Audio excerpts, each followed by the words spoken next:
Welcome, everybody, to yet another week of NACE Collegiate Star League action here. This is Rocket League, and I, Daner Taco, joined with me is Vincent here in the booth for yet another packed week, really. Vincent, how you doing? I'm doing absolutely fantastic, and indeed, our week is packed. So much going on here at the NACE Star League, and I'm just happy to kick it off here with you. Absolutely, and we do have a jam-packed week indeed. If we look at our schedule ahead, of course, it's Monday, where all weeks have to start. We are going to be taking you through Rocket League, as is typical. However, we are also going to be having a back-to-back stream with Overwatch. We will be taking care of that tonight, and then leading into the next day, League of Legends, as is typical. Call of Duty on Wednesday for Hump Day, and then rounding out the week, we'll have some good old-fashioned global offensive of the Counter-Strike variety, which is always a nice way to end up your day. The obviously, I would say probably the biggest esport in the world right now, one of the tier 1 esport, so always nice to kind of go from the humble beginnings and go upwards throughout the week. You're warming my heart. You must know. Normally, I'm on that broadcast on Friday. You are there. I'll see you then. But yeah, Rocket League, I'm super excited for, and we have some super exciting matchups as well. So why don't we take a look at the three series that we're going to look at? It's going to be Central Michigan coming up against Akron first off, and that one's going to be exciting. We'll get into the reasons why in a few minutes. Followed by King University and the University of Tennessee Knoxville, and then it is going to be University of New Haven and UMBC to close us out today. Danger Taco, we have some fantastic series, don't we? Yeah, we really do, and that's what's great about NACE is that not only are we giving you, obviously, all this collegiate action, but we're making sure we really try to handpick these games that are evenly matched. We get a good round robin throughout all the weeks within each division, but trying to pick out the games that are going to be interesting both to the players, for the stakes are involved, but then, of course, they have that intrinsic benefit to all of our lovely viewers out there. So on top of all of that, when we're looking at these different games coming up, of course there's so much on the stake, but in order to bring you all of these different events, of course it's so useful to be able to talk about the companies and sponsorships that actually allow NACE Star League to be able to make this possible. And for us right here, Corsair, we want to give a special shout out to this week. They're a leading developer and manufacturer of high performance gear and technology within the gaming space and PC enthusiasts. They have award-winning PCs that they do bring to, as well as premium streaming equipment, lighting for your PC and also for your setup. And they deliver essentially just the full ecosystem of gear that you do need, products that work together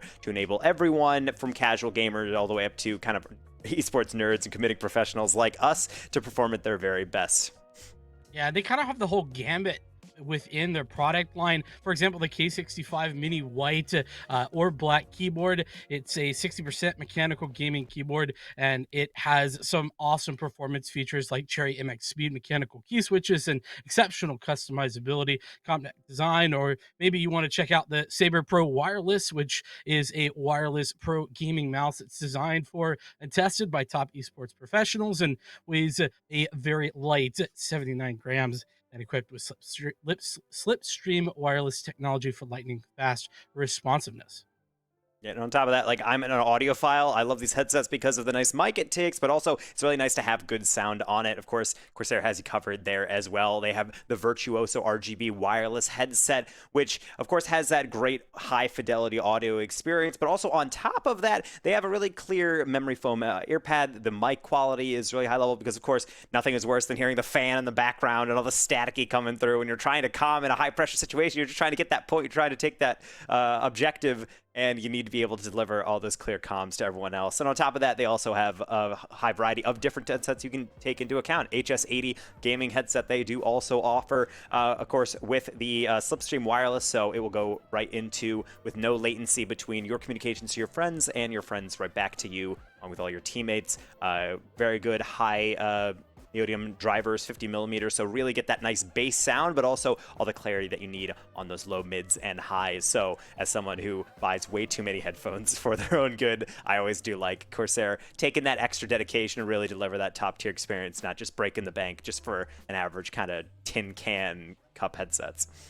Absolutely. And we absolutely appreciate Corsair and all the sponsors that make this happen. But with that being said, Jeff, let's get into our first matchup. Central Michigan and Akron, two teams that are sitting at 8-0 today. Why don't you bring me through these two teams and the players that they have? Well, the big thing about this lineup, of course, is on both sides, these lineups, rather, is that we are within the Midwest. And of course, Akron is a team that really doesn't need too much introduction when it comes to collegiate Rocket League. These are 4-time national champions regard to collegiate Rocket League, Sonic-sponsored competition. And of course, they've gone through some transitions. They're actually playing with new lineups now. The historical lineup of Buzz, Reticence, and Tristan is no more. They're starting to move into different players trying to replace it, and we're going into a new era, but the dominance is still there. They 8-0. But meanwhile, we're looking at Central Michigan, and this is just one of the many teams out there within the collegiate scene that has not necessarily made a name for itself. It's not necessarily spending a lot of time in the spotlight, but they're still getting damage in on these other opponents and clearly racking up the victories week by week. But ultimately, when you're in a group and it's round robin, you have to play everyone. Eventually, that has to come to an end, and at least for one of these teams, that end will be today. That it will. Yeah, this is a fight for that #1 slot, isn't it? Whether or not you're going to be able to take #1, or you're going down to #2 right now. 8-0, both of these squads really impressive. And this division honestly is a tough division just in general, with the Huskies as well, with MTU. So it really is going to be interesting. I'm loving what I'm seeing here in this division, and I think this matchup is going to be a fun one. Of course, I think based on what we're talking about here, you'd have to favor Akron, at least on the surface. But listen, Central Michigan, they have that 8-0 record as well, and that's not for nothing. Yeah, and the one thing that has actually I've talked about this several times off camera with Squid, usually my usual co-caster, because you are in fact stepping in, of course, matching them in skill and being able to share the booth and communicate this lovely rocket to everyone. But the one thing that I talk about with a lot of different players is that when we cast a lot of games within the esports sphere, professional games, of course, have that high quality and the prestige associated with it. But one thing that makes collegiate so fun is that not necessarily that upsets happen more frequently, but the games have such an unpredictable energy to them, and sometimes the underdog can really bust through, make a statement. And right now, I'd have to say that's Central Michigan. So Akron's got to keep on their toes, because any given day, any given series, one team can shock the world. And I think right now, with first place on the line, as you had just specified, that might just be the case. We do have the players on the field. It is game 1 between Akron and Central Michigan University, kicking off here on DFH. Yeah, and Central Michigan, you're going to have to get fired up for this one. I'm really excited to see what they have to show against this fantastic Akron squad. So we'll see really what the pace of play comes out on. Akron actually just over this weekend won the collegiate version, essentially, of the MAC conference within the collegiate sports, traditionally conference play. So they're certainly coming off of a nice win, as well as winning the Collegiate Carball Open, which is essentially an open for all players that did not qualify in for CCA. So clearly they're not losing a step in terms of qualifying for different events, getting trophies into the trophy case. So therefore, I'm really curious to see if Central Michigan's going to be able to bring their own pace. And right off the bat, it seems like they're doing a great job. 45 seconds in, and Akron has just finally been able to break in out of their half. Yeah, exactly. It's been some quality touches just here in the midfield especially, but back and forth. Nobody really taking the ball all the way forward here. 1 minute now ticking away, and we're still scoreless. I do like these high lobs by Central Michigan. It's forcing Akron to be wary of that backboard, but they also have to be wary of the own. The first setup for Buzz, and they do not miss. 1-0 Akron. Fantastic work here off the bench there on the sidewall, and yeah, there's just no missing this. Buzz just perfectly placing that ball. It is fantastic, and Akron up by 1 with about 1:15 into this game. Central Michigan now on the back foot, having to respond. That's one of the worst things to feel when you're a team. You're just constantly putting pressure down. You have them under your boot heel, it feels. And the moment you have one breakaway, you don't have it under wraps, that's when they put it away. And it's really what makes teams like Akron so incredibly dangerous. On top of just the physical play, Demos almost opening up that long clear to go in on the back post, but will ricochet out to the side. And now Central Michigan's going to have to rebuild onto the attack, get themselves back into this game, and they might have just done so. Bishop Jason barely glancing off that one. Oh man, so close. What a great setup there. That ball just in the middle of the potential net, but not to be. Central Michigan maybe want to go back and have that one again. Nonetheless, it's been a good defense here for Akron. Every time that Central Michigan has had an opportunity, it's been denied, and no denial there. Akron now up by 2. And just these deep downfield hits are not necessarily dangerous in their own right, but as long as you have a player on the back end of it, being able to get on top of it, it does work. Central Michigan leaving some gaps in the midfield in between really their goal and their defensive third, not closing down quick enough, and Akron doing a great job of meeting the challenge. What a clear coming through from foul. That one will just meet the crossbar, but nearly a very fantastic way to go up by 3. Was a close one. Here's another good center ball, but that's going to fall short. That's a good clear. So Central Michigan, they've done pretty well, I think, on their offensive side. They've had some good opportunities, this being one of them, but they just cannot finish. And whenever they're going forward, it's been a bit of a struggle to get back on towards that defensive half.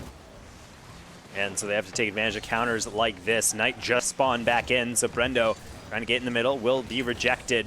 No touch by Bishop Jason, so Useless will just try and throw it high, which will keep things alive just enough to get a shot. Buzz, capable defender being in position in time, will be able to just tuck that away, and another clear will go down. 3 minutes down, and we've seen a somewhat of a deficit of goals come in as we've calmed down somewhat, but Central Michigan starting to play a bit more cautiously and try to build up these plays with more patience. It seems to be working out, but at least now they have a solid foundation from which they potentially can build something out of. Yeah, it has been those long feeds, though, and they continue to be a big threat, I think, for Central Michigan. Akron, every time they throw it forward, they have a chance, and, well, those chances eventually come to fruition, and there's a third for Akron.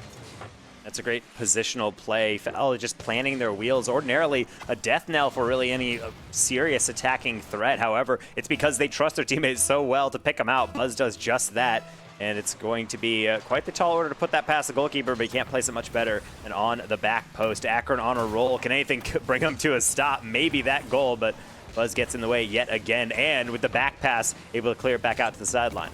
What a fantastic rotation there by Buzz. It's so easy to get caught out there if you're Akron, but no, not going to happen. And Buzz good for an attempt there at the defense, but it's actually missed, and Useless going to come up with the goal off the back of that.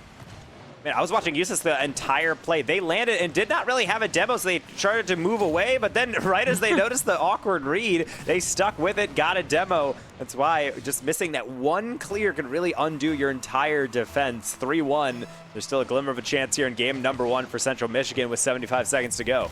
It's all about taking advantage of those small mistakes, and, well, we've seen them. You know, Akron, whilst they're fantastic, they are there, and you can find them. So Central Michigan just going to have to focus on that.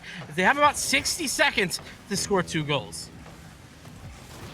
Bit of a double commit, though Brendo will be able to pop one over another defender. Now off the sidewall, Bishop Jason spikes straight down. Buzz with a catch. Will try and keep possession.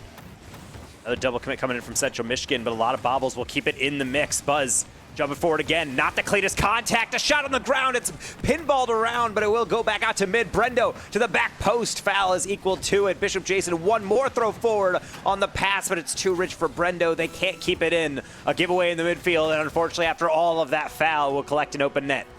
Yeah, and Central Michigan clearly feeling the pressure to get in and get this score. They were so far committed, there was no way to get back, and at this point Akron pretty much putting the nail in the coffin here in the first game of this series. Considering it's 30 seconds and 3 goals to find, it's going to be tough for Central Michigan to even have a chance.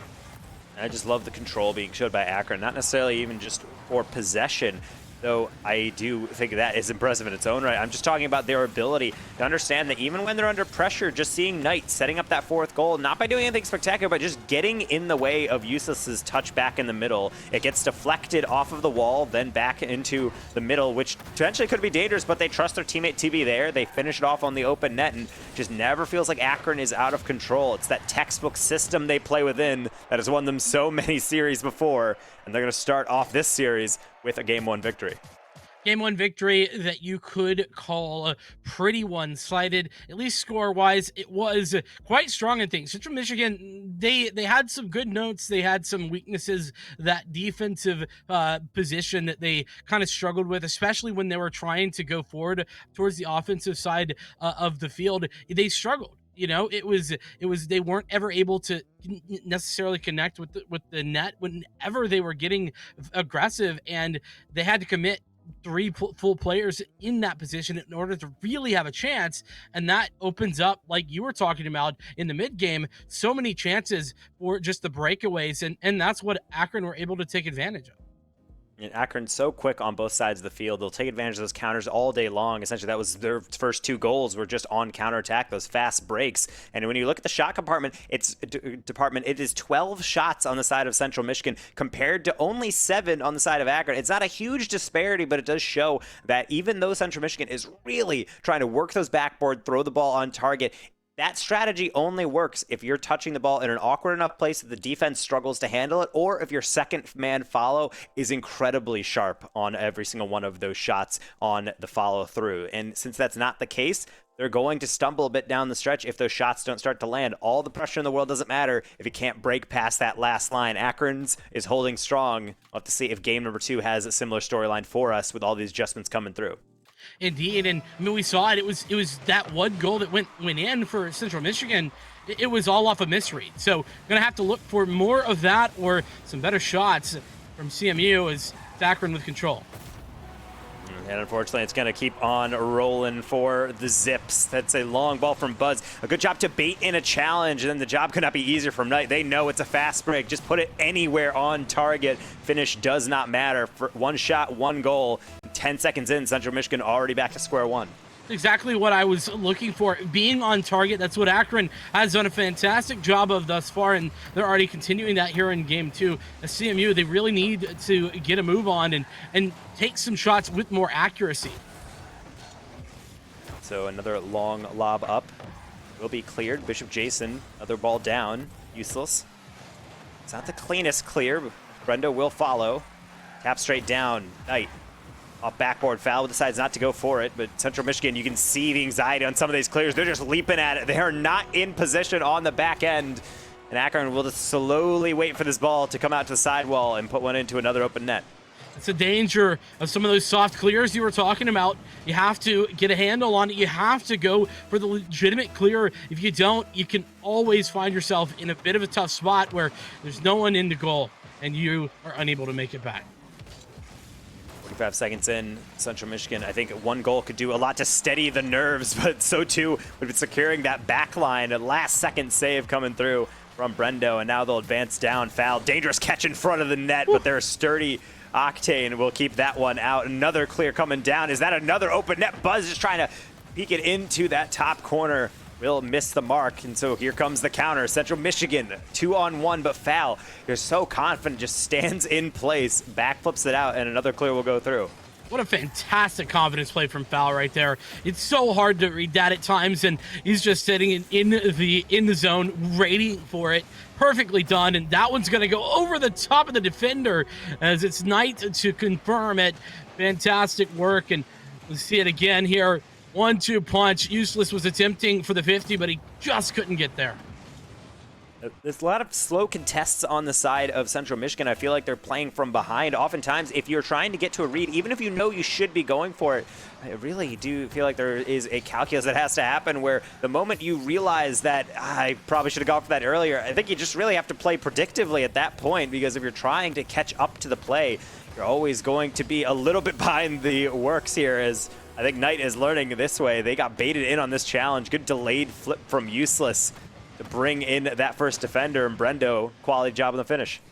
Yeah, that's called being there. If you're Brendo, right? Just in the right spot at the right time, was ready for the possibilities and took advantage of that. Central Michigan now on the board. You talked about a confidence play. I think that is certainly one of those. Ooh, what a dunk by Bishop Jason. This is one of my favorite types of plays. Gets the touch into the pre-flip to stay close to it, and knowing that you're not going to beat past the defender, position yourself for the deflection. Knight absolutely helpless on that one. Yeah, on his back foot. There's just no way to get back there. You can see, and Akron, they went from up 3 to just up by 1 here. Central Michigan are making a play for this game. They have to keep it going and make sure this defense holds. Some demos coming through on the side of Central Michigan, but deep rotations will somewhat slow down the attack. They're still around the box. Bishop Jason lobs one high. Buzz ready for it. Now chip from Bishop Jason, but everyone forward. Foul is cherry picking upfield, and yet again, it's the double-edged blade of pressure. If you're going that hard forward, you got to make sure you're on your way back. Yeah, that's just real tough. It's exactly what we saw there in game number 1, where Central Michigan get caught off guard on the breakaway. It's really easy to do, and well, here it goes again. Now down by 2, but this is still very much a winnable game. We're not quite at halftime yet. 2 minutes and 45 seconds on the clock. Another long clear down, useless, no contact. Knight put it right on target. Honestly, one thing I have to say about Akron is that when they do get those shots, it is always on target. It is always something you have to take deadly serious. No off-target hits coming through from Akron. They're not all, I would say, necessarily scoring chances, but it certainly makes sure that Central Michigan has to have at least one person back. And so too does Akron. Buzz knows that all too well, does not deviate too far out. Gets one more save in. And now Foul will take over at mid with a full tank of boost right off the ceiling. Beats out Brendo. Buzz is there. Weak shot. Foul on the follow. And Bishop Jason an immediate challenge will curtail that one out. Akron starting to heat up, but at this point it's all about clock management. They can protect that 2-goal lead. Yeah, exactly. As long as they're in control of the ball, it's all good. That said, the demo comes through, and it's an open, wide open net off the back of the demo. So this game, it sure ain't over yet. Central Michigan just down by 1 here, and on the open net, Useless never going to miss this one. Come now, very, very easy. But what I was going to say before is CMU, they have been so much better at putting these shots on target than they were in game 1. It's been a really good turnaround. One thing I do like from them is remaining aware and being able to use your skill to its fullest capability. Bishop Jason went through and got a nice deflection, and they could have just rotated out, but instead they know the only player back is the only person that could save that ball. They go forward, get the demo, and then allow their other teammates to come through, finish off the play. It's a nice demonstration of how that field awareness comes in so valuable at the highest level.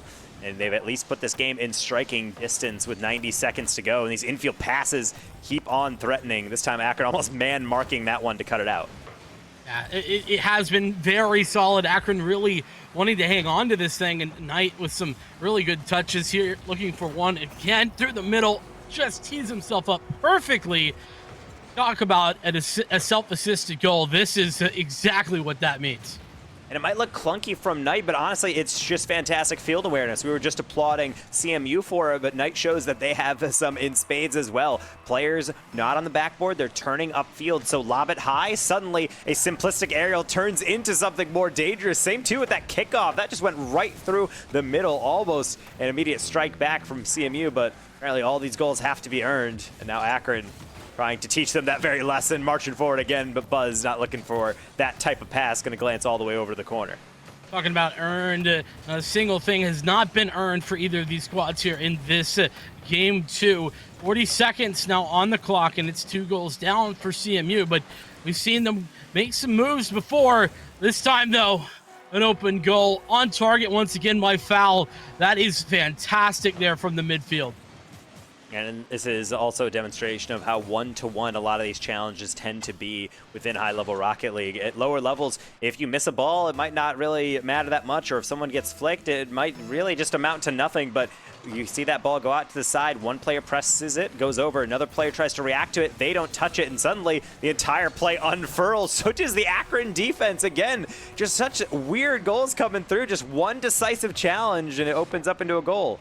Yeah, I'll be honest. I think Akron getting, maybe a little bit too ahead of themselves there on that one. A bit far forward, if you will. Knight maybe trying to be a bit too fancy, but nonetheless, they still have 2-goal lead with 30 seconds on the clock. Not to say CMU can't make this happen, but it's certainly going to be tough. So they could use one with time remaining. Anything but will not allow them to be able to get that kickoff potential in. So Brendo digging it out of their corner. We'll try that first attempt. Bishop Jason positioned the wrong way. It was teed up for them. Useless and Brendo both looking at it long, clear, and Foul will send it right back into the corner. That'll do it for game number 2. Akron continuing to score more, and the answers are there from CMU, just not quite strong enough. Yeah, I think that CMU deserves some credit for their adjustments, right? They came out there in game 2 and they really showed that they knew what some of their problems were back in game 1. Unfortunately, like you said, it just wasn't enough. It got them some of the way there, but a team as strong as Akron, they're not going to flounder against a little bit of a little bit of an adjustment, a little bit of pushing. They're absolutely going to push back, and that's what Akron did and more. So Central Michigan now with their final opportunity as we head towards game 3 in order to put this in and give themselves a game, put themselves into the series and tell themselves, well, no, this isn't going to be a full sweep. There isn't going to be a 3-0. And honestly, given what we've seen here, I think it would be pretty impressive just to get on the board. But here's game 3. Like I said, final opportunities for CMU.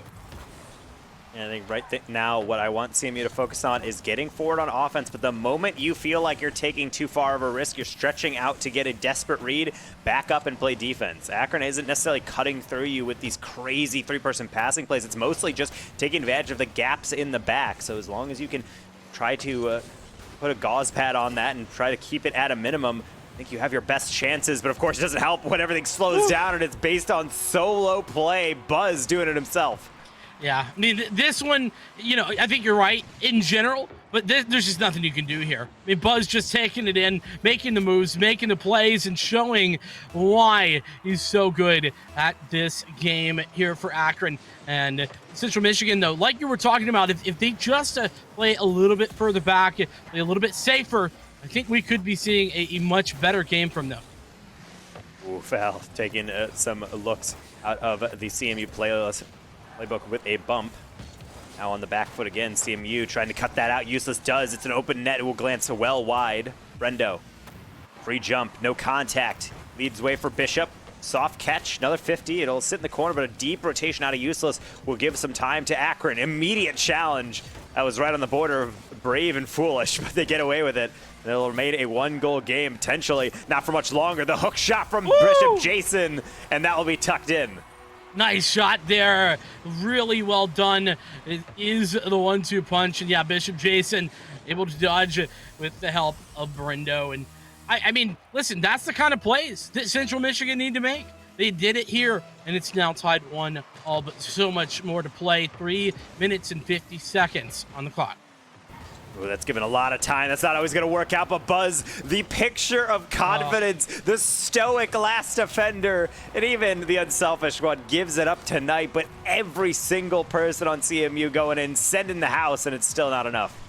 Yeah, and that's the dangerous plays. That's what you're talking about. That's what we've been saying this whole time. Central Michigan, whenever they're so far forward and they go for those plays that are all or nothing, they give Akron opportunities in order to score, and that's what Akron are so good at taking advantage of. And right now, it's just if you send that, I think it has to be a higher percentage capability. Don't dive in on that challenge. Make sure you are at least making contact or giving yourself an avenue to recover, but can't be too upset. Still only a 1-goal game. Maybe not for much longer. That's another giveaway foul lurking downfield, and my goodness, they're just picking cherries in the offensive third and getting rewarded. Yeah, a whole bunch of farmers out here. That's what I'm hearing over at Akron. Easy does it foul, like you said. Useless, just not quite far enough back. It's another good example of where a 50's won in towards Akron's side of the pitch, and Central Michigan are just caught off guard. They can't get back quick enough. Ooh, Useless being able to read that bounce quicker than Akron. So Buzz forced to take it all the way around, and a bit of a fake goes underneath one, pass a second. What a Houdini of an escape from Buzz, but they are not going to be able to execute it into a full counterattack. It will go back into their defensive half. Bishop Jason and Brendo both double committing. Now it's just Brendo, the spike down, but straight into the bumper of foul. Good awareness. Right back into the orange half. Knight, harsh cut, but Buzz will be forced to follow. Knight, one more extension, perfect into the back post, and what are you supposed to do about that? Great 3-person passing play from the Zips. Yeah, no, that was just beautiful. You literally can't do anything about this. No one's in position to do anything about this. Akron just showing off that, you know, they've been working on those breakaways. We've been talking about how that has been their bread and butter, but they can do the quick passing moves, the three-man set plays as well. They have that in their repertoire. One more demo coming through, and at this point, it's just a morale beatdown for Akron. Seems like they have this game under control, and CMU, it's like every single game, they start to improve and then just fall back into those old habits. You know that they die hard, and right now it's certainly that they're just trying to play catch-up with Akron. They do not have, seems like, the wherewithal to be able to hold that defensive structure, get these bumps in, get these challenges through, and not get burned on the counterattack. It's really been the story of this whole series, Game 3 certainly notwithstanding. Absolutely been the case. And the other side of that is mistakes, right? It's a game of taking advantage of mistakes, and right now Central Michigan just making a couple more mistakes than Akron are, and of course Akron taking advantage of said mistakes in a incredible way as well. So we'll be seeing Bishop Jason and company still with a lot of time on. I'm talking somewhat negatively about their squad, but it doesn't necessarily mean this game is out of reach. 3 goals in 90 seconds is certainly something that can be done, but need to pick these challenges more economically, as we'll see Useless have a follow-up there, but Bishop Jason will not have a likewise success night. Down the line, another cutout by Brendo. Buzz, high lob.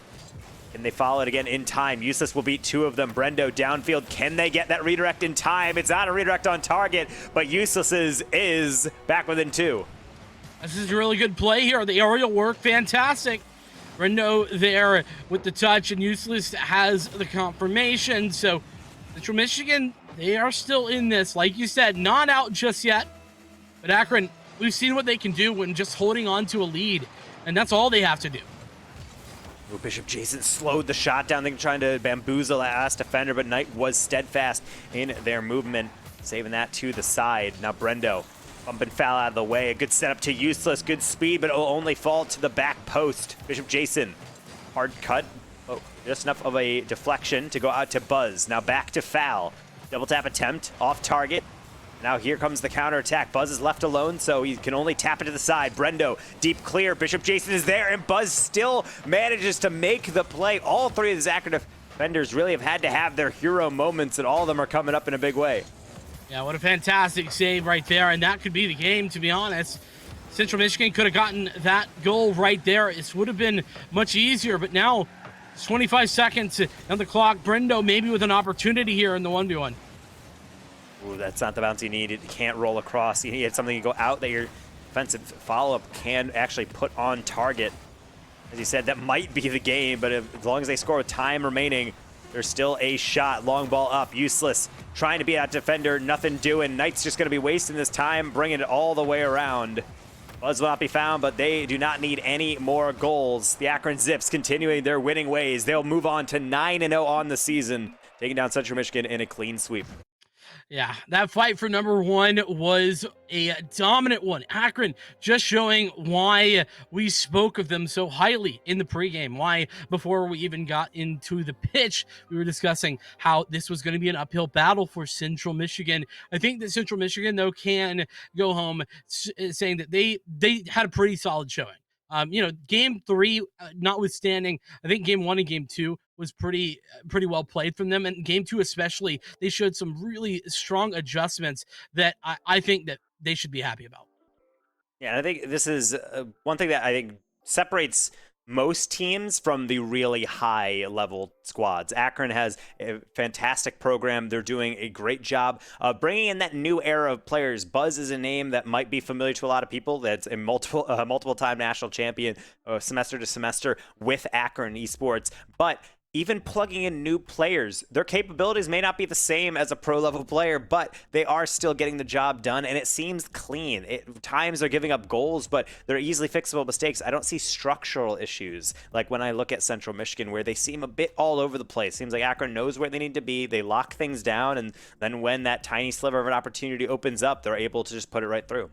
It's sort of the difference between the professional communication that you kind of can see from a very well drilled squad and a squad that is well drilled but just not quite at that next level. You know what I mean? It really does make a big difference, and that's, I think, sort of what you're alluding to there, because Akron, they didn't show very many weaknesses there. Sure, they had a couple of times where maybe they got a little bit ahead of themselves, or there was a misread here and there, but those things can happen, and they happen at the highest level of play. So it's not surprising that we see that come through here and there. What is impressive, though, is that those things are not only rare, but they are, when they do happen, the bounce back is immediate. It's as if, just one mistake, just throw it behind you. There's not a problem.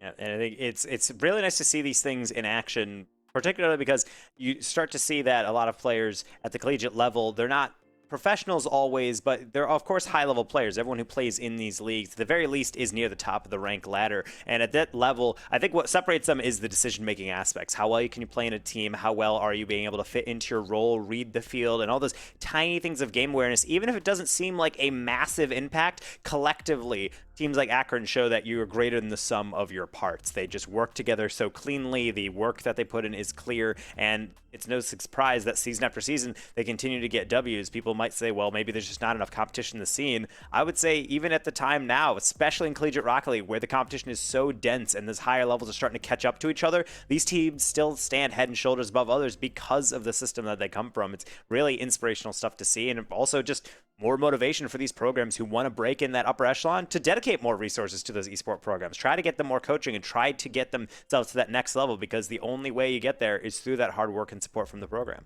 Yeah, I mean, it just goes to show you, when you have support like that, like Akron has, it matters. It shows on the server. It shows whenever you get down to the nitty gritty in those small things, those small moments, those small bits of communication and everything like that. Having that bit of coaching, that extra bit of understanding, and the time that is put in behind the scenes, it shows very, very clearly. And that's what's so impressive about just the collegiate scene in general here for Rocket League, is that there, like you said, there is such a wide variety of players, but they all are very, very good up towards the top. And the fact that there is still that sort of disparity at times just kind of shows the difference between top players that have the resources and top players who might not. And I think that's one thing that I get so excited about, is I always complain off the clock about how, and I guess now on the clock, about how many times that I see esports programs pop up and then it's just like a club team. I mean, there's even some universities, not to name names, that their varsity program doesn't even stand up to the club team because they just don't know how to recruit all these players. So Akron having that program is great to hear, and luckily we do have someone on the line, so we'll touch on this through our LLS hero of the game.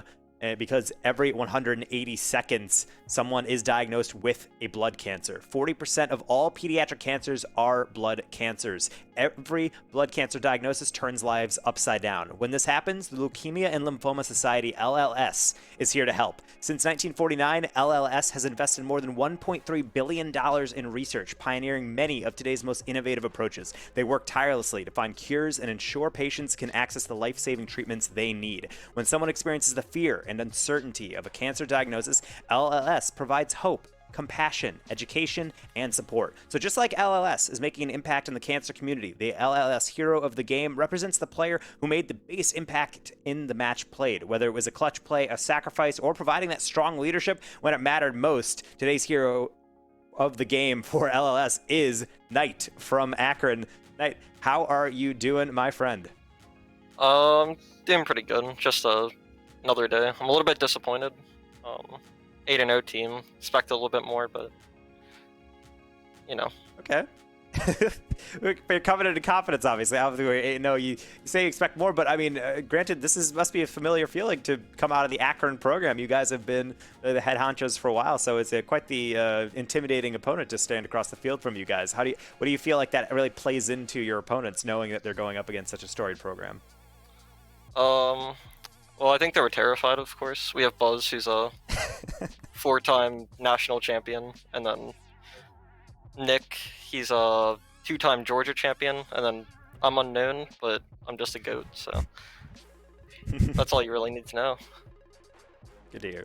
Well, so talking about the three of you guys coming in from lots of experience, we'll just say, let's talk about communication. Right, there was a lot of times I think we were watching fantastic patience, fantastic work going back and forth, passing plays. how do you guys practice your communication whenever you're getting into the practice regime? Um, well, for that series, we weren't really calming at all. We were kind of just feeling each other out. We just know each other pretty well. We play a lot. We practice like 3 to 5 days a week.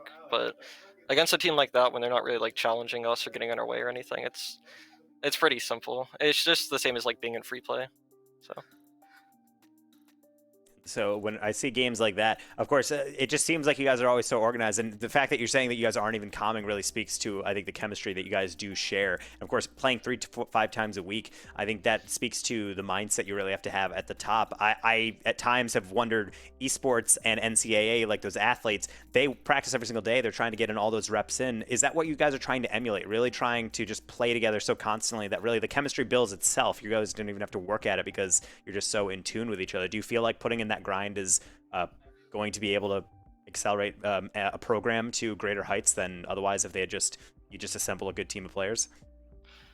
Yeah, especially for us, since we're a brand new team, obviously, going from losing Tristan and Reticence, we need to put in a lot more hours compared to most other teams who have been playing for years and years.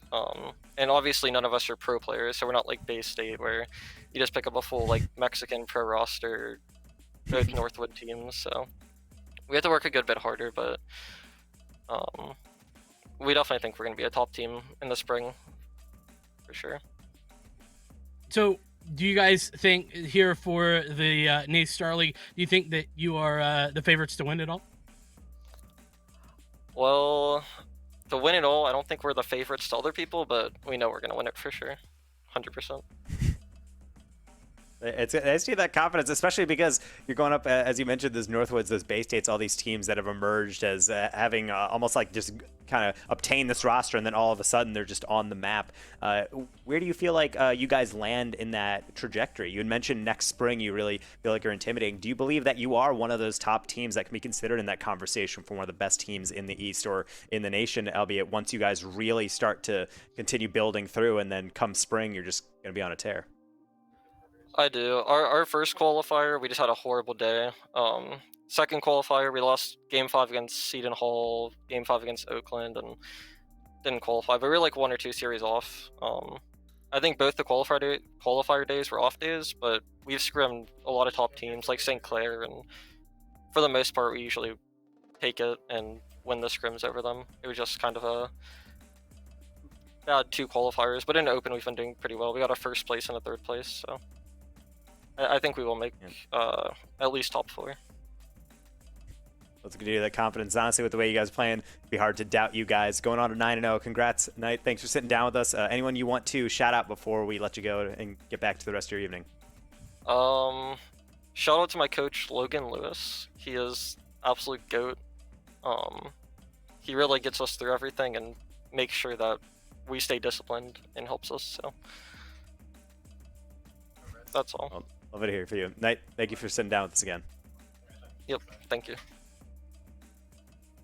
So with that, Vincent, we're going to be saying goodbye to Akron, but of course, we'll probably be seeing them some more in the future, especially once playoffs start to roll around. Such a dominant performance from them, but that is not the end of the night here. It is only the beginning. That is one series down. We're going to be coming back after this short break with some more collegiate Rocket League here on NACE Starleague. It is going to be King University against the University of Tennessee at Knoxville. You do not want to miss it. We'll be right back.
Welcome back, everybody, to some more NACE Starleague Collegiate Rocket League. We had just seen Akron take down Central Michigan in a clean 3-0 sweep, but this broadcast has to have content. It always does. So even though that first series maybe not as entertaining as we wanted to, I have to think we have some delivery on series number 2. Not 2 undefeated, but 2 7-1 teams, both from the great state of Tennessee. It's University of Tennessee at Knoxville versus King University for our second match on stream.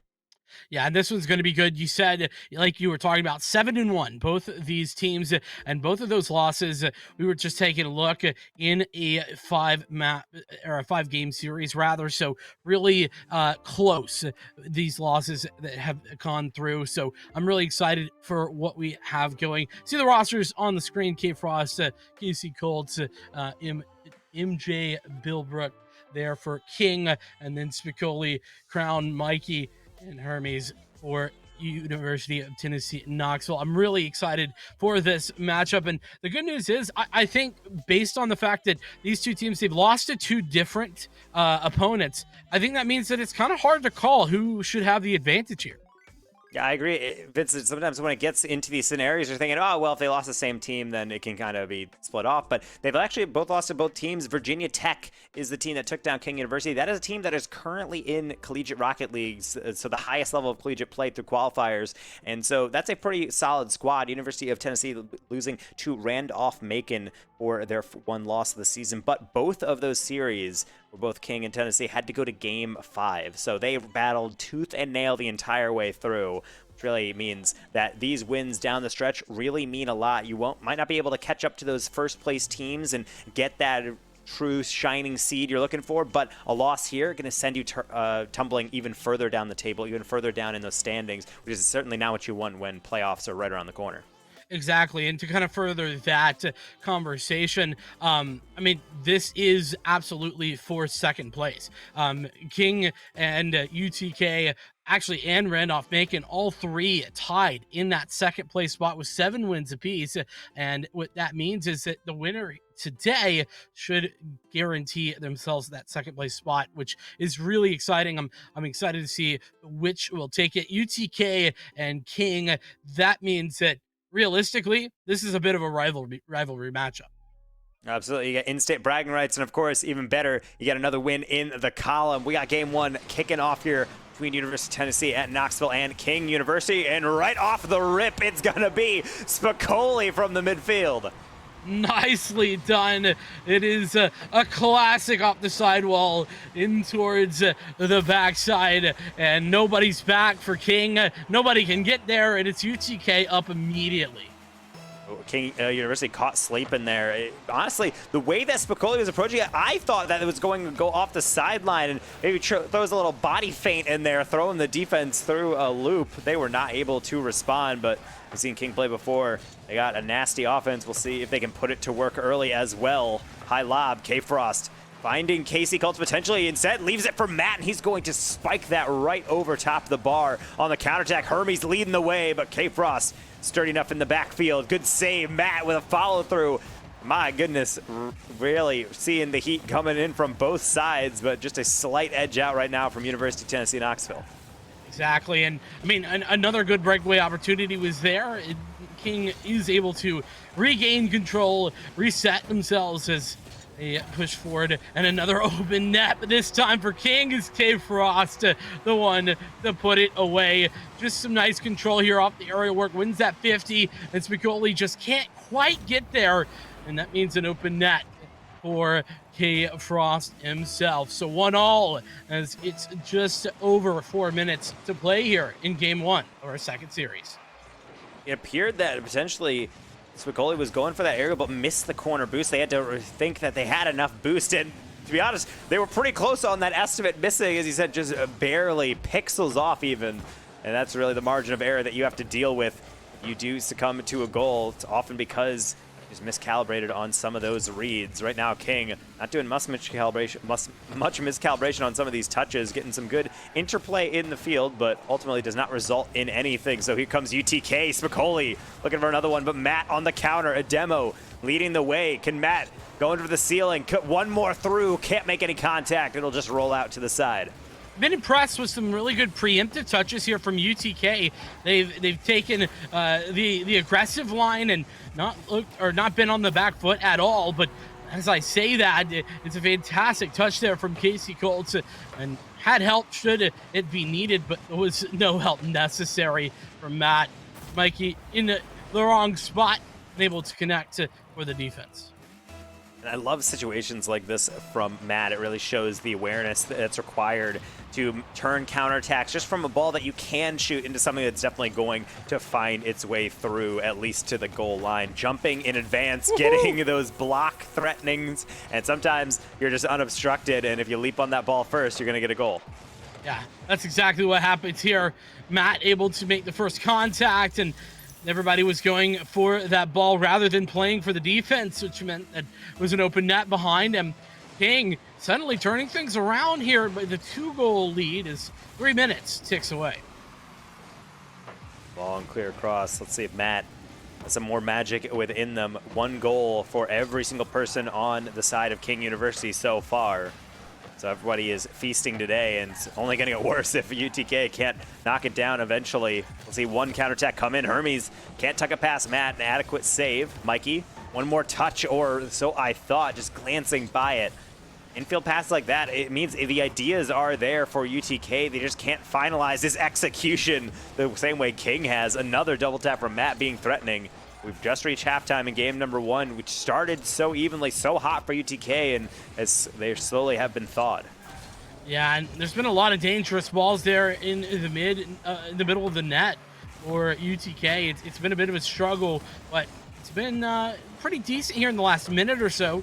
But another defense well done by Spicoli, clearing the ball away. But again, it's met and defended. So KC will try and throw one more deep across. Hermes. Good catch, Matt. Only holding it in place. K-Frost, good extension, and they're going to have more, but Matt with a double commit might have left Casey Colts out to dry. Mikey, long clear, right into Casey Colts. It's right there where I'm really looking for these infield passes from UTK. Casey Colts doing a good job of just getting back as far as possible and predicting that clear coming through, and they were proven right. Yeah, good. Like I said, good predictive work just in general coming through. I've been liking what I've been seeing. That being said, there's now 1.5 minutes on the clock, and I think UTK need to start to get a move on here. It's been a lot of possession for King, and that needs to stop if UTK want to get back in this game. He's in 50 prime. Mikey will win it over the top. Matt Follow through. It's going to tee up for Spicoli. Downfield, Hermes getting picked off in the midfield by K-Frost, but it won't stop the attack. Hermes ricocheting one off the ceiling. I think more power than they had intended at the go. K-Frost now on the counter. Can they pick out Matt? They can indeed. Goal number 4 for King University, and we still got a minute to play. Yeah, great work from K-Frost here. This is all off the back of his setup. Matt, of course, has to be in the right position, but there's just no one able to come to that one, as King pretty much solidifying themselves here in game 1. Granted, with 60 seconds on the clock, UTK can technically bring this back, but that is a real tough task. So Matt will try and jump at it, but they're not able to get a real wrangle around the ball. Spicoli quickly up forward, over top the last defender, but so too with the crossbar. Matt dribbling down, and even when King University doesn't touch these next air dribbles in a dangerous position, they're still forcing a commit from a lot of the defenders, and a lot of these initial touches are just opening up the shot down the stretch, and they can reap the rewards from all the panic that they ensue. Casey Colts, number 5 on the board. Yeah, this is just a really nice shot on target, and unfortunately, I think UTK's rotation work is certainly needing some support. What they've done well is play for those 50s, but if they miss them, it's just kind of all over. K-Frost trying to continue the streak on here. Is one thing I like from King University. Once they have the win, they're not sitting back, they're not wasting time, they're just continuing to impose their will on the game. Such a morale blow to the side of UTK. They had a great start, and after that, it was just all King University. This ball will finally touch the turf, and King University has a very sturdy flag being planted in this series. They're trying to claim it as their own. Yeah, they've certainly set up camp and said, we're going to be sitting this one out for the long term. That being said, I think there's some small adjustments that UTK can make that I think really would improve things. Number one, those defensive rotations, far too many open nets. That's just a reality, right? You have to be aware of what can happen, and it actually wasn't a whole lot of breakaways like we were seeing in our first series here. It was more just being caught out, being not back in the right position, and not having someone on that far post as you would like to see. So University of Tennessee Knoxville, that's where they were struggling a lot. That's what I was seeing. They're really aggressive when they go for those 50s. They try for them almost every time, but they're probably hitting them half the time only. And I think that's when you really need to take every single opportunity. And if your finish is not top notch, then the small amount of opportunities, those meager chances that you do get, they need to be able to find the back of the net. King University doing a good job of not necessarily desperately throwing themselves in for a lot of challenges, but they're so good at being able to follow that up with not only a second man, but a third man oftentimes. Until that counterattack really starts to rear itself, I think it has to start at the back, as you had mentioned. That sturdy defense is going to be such a vital thing to get UTK back into the game, but they take a goal as well. Double commit from the overeager defenders, and Casey Colts will be able to tap in an easy one. Yeah, and as I was saying, this isn't about breakaways. It was a breakaway, but it is what it is. King, in position, and once again, nobody really for UTK back in order to try and find that defensive touch as the open net comes to fruition once again for King University. Already done with 1 goal up 30 seconds in. Casey, such a cute little touch. I love that play. Mikey on the near post looking for the deflection, and then it stops in place. They are frozen in their tracks. And Matt reading their mind. Great communication from King for 2. Yeah, that's great tee up. That's exactly what you see. You want to see if you are a teammate of Casey Colts, and that is beautiful stuff, making that second goal look just so easy. We'll be seeing another lob across with K-Frost. Trying to set up the play, but running out of boost. Think they might have missed a pad or two. Not going to hurt them too much, as we still will have Matt back. Mikey trying their hand at a solo play themselves. Will be saved out. Follow-up shot. K-Frost taps to the side and will be able to dribble out temporarily. Decent pressure coming in from UTK, but once one gets beaten, then everything starts to go a bit wonky. K-Frost double tap. Nothing going in. Spicoli and Mikey will combine. Another clear out. It's going to remain at a 2-goal deficit. This time it might be an open chance for UTK, but pass gets away from him. Casey Colts back to the corner. Some really solid touches there for King overall. Good opportunities as well. Aren't quite able to put it away, but still keep going for those. Eventually, when it's going to hit, they've already got a 2-goal lead. Frost spending one more thing in Dak into the danger zone. Hermes is ready in time. Spicoli and Mikey getting interfered with, but it'll still go out to the side. Another deflection. High lob. Hermes tapping forward, and a good follow to be able to keep it competitive. King certainly having to be much more conscious of all their touches with these clean follows from UTK, like how they're forcing out that 50 game to try and remain in control, being able to keep as much of this play within their really realm of touches that they can actually produce. Right now it seems to be working for them, but it's not producing goals yet. We're at halftime. The scoreline has really just been static for quite some time now, waiting for that next real gameplay shift. Yeah, first minute there was 2 goals, and now nothing for a while, like you're talking about. And it's really been a good defensive look for UTK, but the problem is they've struggled to get on the offense, right? And another good defensive look, but it's beaten this time by K Frost and KC Colts. You see a nice long clear up here, and K Frost quickly up to it. It's straight into the ceiling, and it's really something that I love about the meta game of Rocket League is that, of course, when we think about passing, we're thinking of these clean touches, but sometimes just spiking as hard as possible into the ceiling, as long as our teammates anticipating it, it just makes the defense second guess themselves. They're not sure how to read it, how fast it's going to come off, how far forward it's going to go, and in all that moment, your second player can come in for the strike. Good job by King using the full abilities of the walls of the arena to their advantage, and sometimes just going back to simplistic plays. K-Frost getting denied on the near post, but really top to bottom, this has been a series pretty much controlled by King pressure. Yeah, that has. Right now, UTK trying to turn those tides, but unfortunately, it's just been attempt after attempt denied by King. Here's another one, goes towards the midfield, but it's going to be touched by Spicoli. And going to be denied as well. UTK in position and able to put it one away. They're on the board for the first time in this game. I really do like this play by Hermes, just staying competitive in the play. Matt is barely paying attention to him. I think once that 50 came in, they were just thinking only about the ball. Shows why you have to be so incredibly alert to all the different opportunities at play. Spicoli was, and they'll be rewarded with a goal. 90 seconds remaining, 45 on each goal required. They might have just been able to break through off the kickoff yet again, finding success. And this is exactly how games can turn very competitive very quickly. Nice touch there by Hermes. Nicely done all the way around. And once more, UTK are right back in this thing.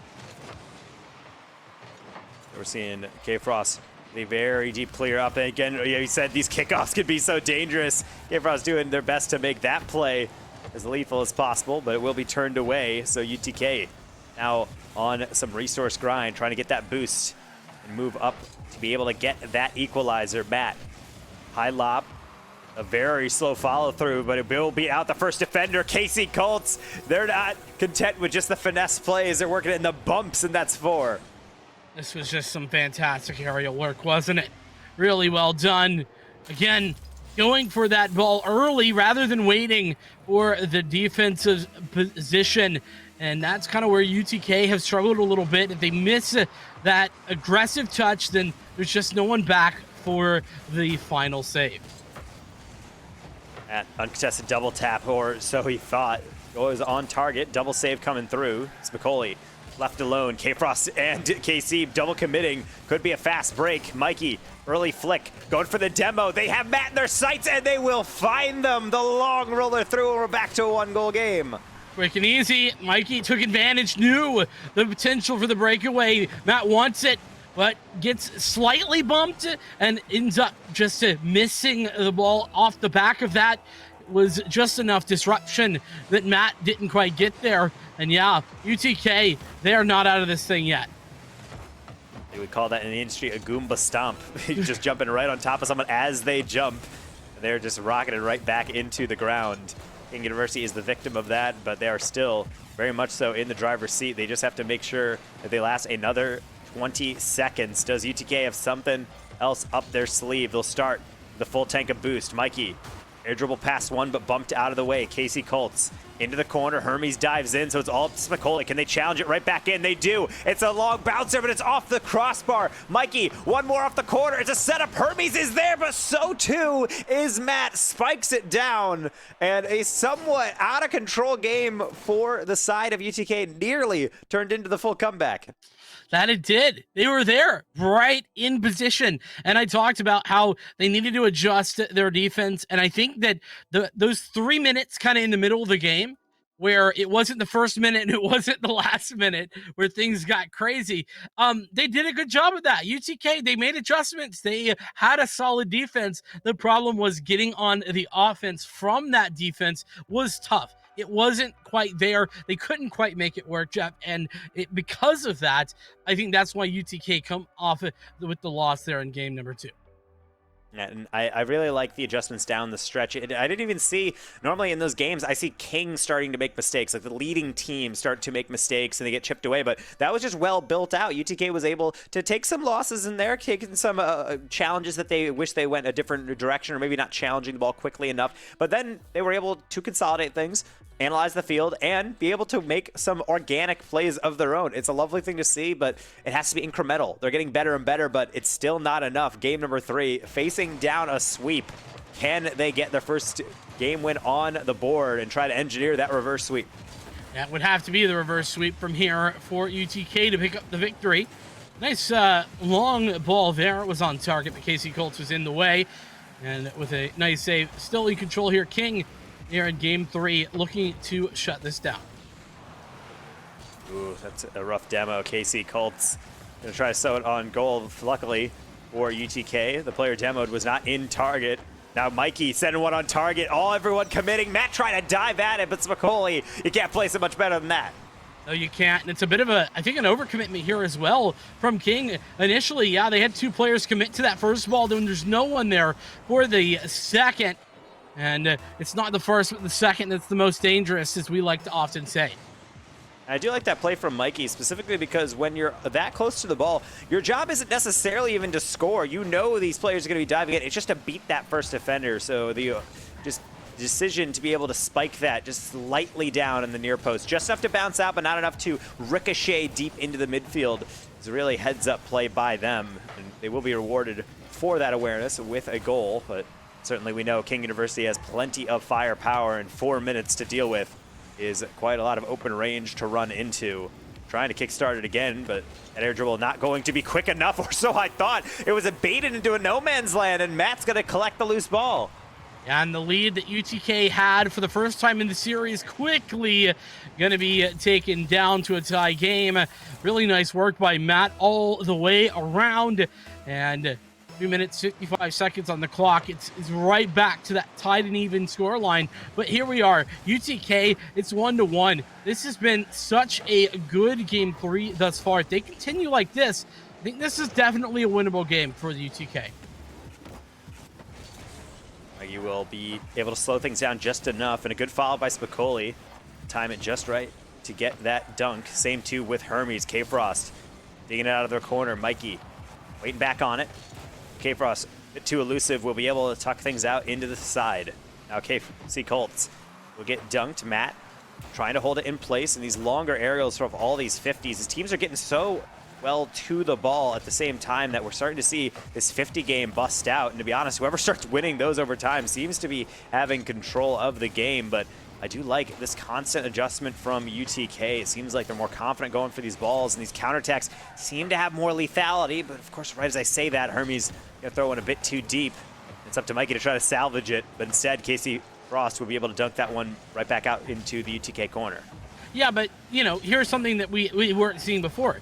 Before UTK were getting a bit too forward on those balls, but instead Hermes was back, ready to kind of make a play off the back of that. As soon as he got too deep, he was already moving in to defend. Thinking of defense, it's going to have to be good, and Mikey does just that. So we'll see Mikey bumping players around. Spicoli waiting back.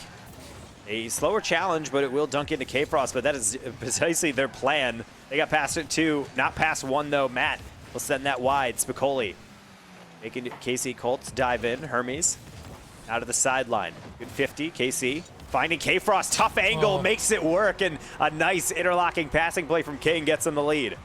Yeah, and I think this was one of those situations as well where I think K-Frost probably wasn't really anticipating that opportunity, but then he finds himself in the perfect position, puts it on target, and comes away with the lead. So King back in the driver's seat here with 2 minutes to play. UTK playing from behind once more, but maybe not for long. Oh, just defended by K-Frost. So we'll be seeing Hermes trying to keep the aggression, but that harsh turn will not reap any rewards. Three-person passing play, but the finish left a lot to be desired. KC Colts will only put it into Mikey, and they themselves are having some difficulties just getting it out. Low on boost. Now with some open space to roam, they'll just lob it forward. KC slows it down. Hermes leads way to Matt. Now into K-Frost. Is this a double tap? There's a lot still to do, and they do it so well off the post, and Matt will clean things up. What a great adjustment. We're going to see it here again from K-Frost on the back side of this, but just putting the ball in front of the net, knowing Matt's there, knowing Matt has the opportunity to score, just gets the perfect touch on towards that ball, and it's straight back into the lead by 2. 1.5 minutes to play. And UTK, they've been so phenomenal here, so good at adjusting, but it's not been good enough. It's not been enough to pull them over the edge here in game 3 just yet. And Spagoli's trying to reach around that. Mikey has such a tough angle, so too does Hermes. They have to get through that last defender. Saved by KC to the side. Now Matt, midfield to K-Frost. Another touch pass. Hermes now has Mikey lurking up, but they turn away from the ball. They're trying to be very careful about how they go forward. They know how precarious this can be this final minute, but they need goals now. Otherwise, this series is over. 2 players caught in midfield, and Matt will collect on a loose ball. Yeah, and here's where playing from behind just gets you every time. UTK looking to push forward, looking to take advantage, looking to get the goal that they so desperately needed, but instead of getting that goal and making it a 1-goal game, it is King to take advantage on the breakaway, and that's what's so dangerous when you get so far forward. So KC Colts will be trying to just put this one beyond any reasonable doubt, and certainly is a likelihood that that might occur. UTK is so far on the back foot that they really just need to throw the house at every opportunity and hope for the best result. How about number 1 going through there? No. K-Frost shutting the door. Mikey with a catch, but it will meet the bumper of Matt. Another follow through, and you can't have a cleaner counterattack than that. Matt doing it all himself. Yeah, quick and easy as well. Nice, nice touch. And of course, all with the touch in towards that net. I mean, Matt has been so phenomenal all series long, and that's the reason why you give him any sort of chance, and he's there. He's ready for it, but he can do it all alone as well if he needs to. Ooh, Matt kind of caught out, so Hermes will get 1 for the road, unless we see something fairly miraculous in the next 20 seconds.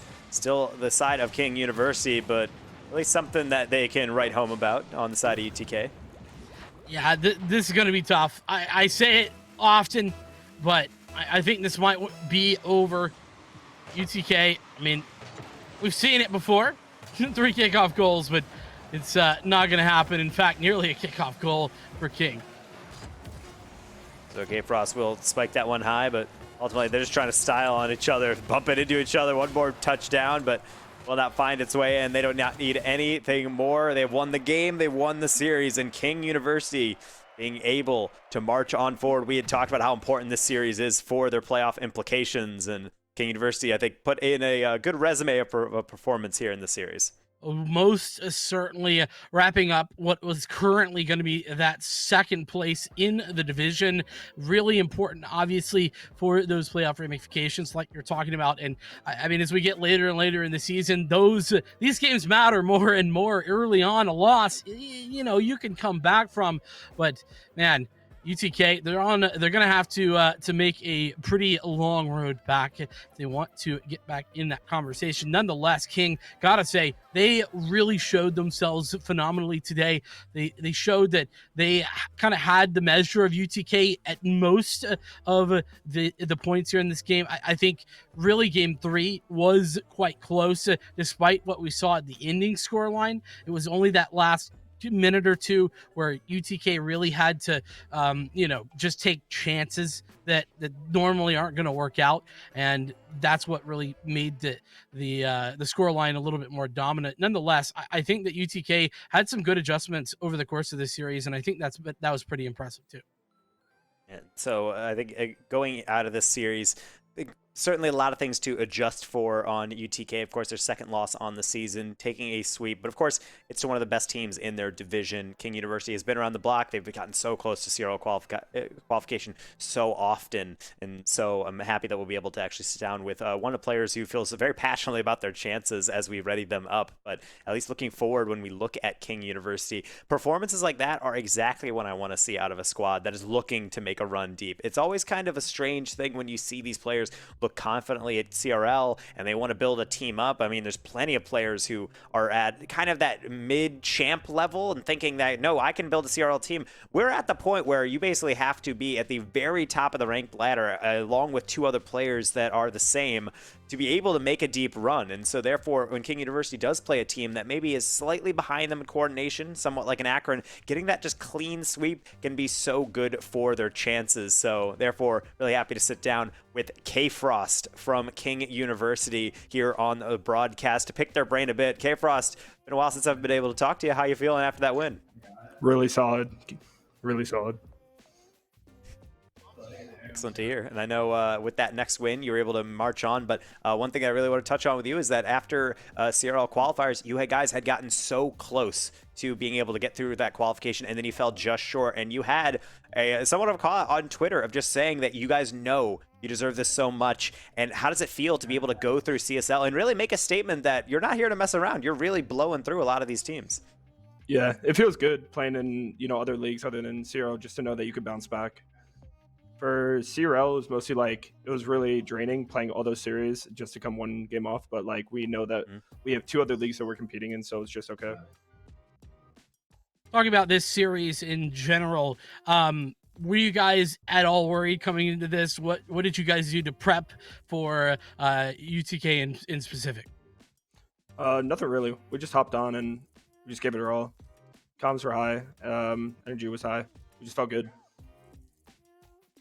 So when you're getting farther and farther in this competition, now you're certainly looking and eyeing yourself to look forward and see playoffs within the CSL. But of course, when we're looking at this entire league, you might be able to take down a majority of the teams. Your only loss coming to Virginia Tech, a team that is actually top 4 currently, I believe, in the East for CRL. And that means a lot, obviously, for their caliber of opponent to be able to take you down. But do you believe that you can hang with that crowd? Knowing that you got so close to CRL qualifiers, I feel like the confidence is there. But do you feel like you've even improved since then to be able to take down these big dogs in the scene?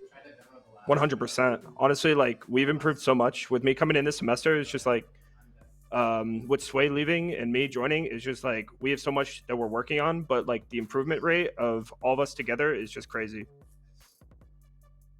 Like, really impressive. And to kind of continue along those lines, you say you think you can kind of hang with the best there. What do y'all think your chances are as you look towards playoffs of making it deep here at the NACE Starleague?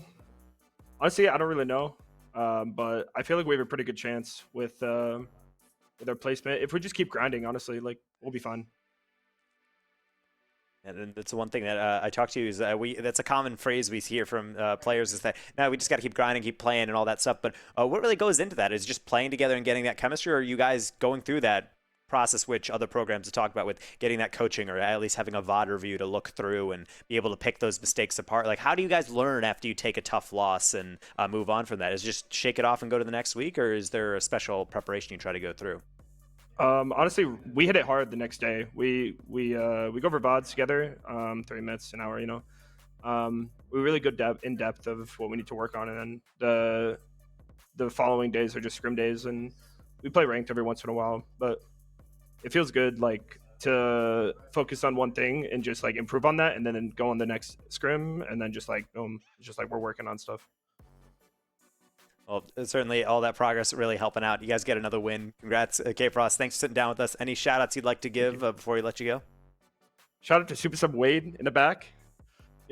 Just watching. He was watching me the whole series. Felt good.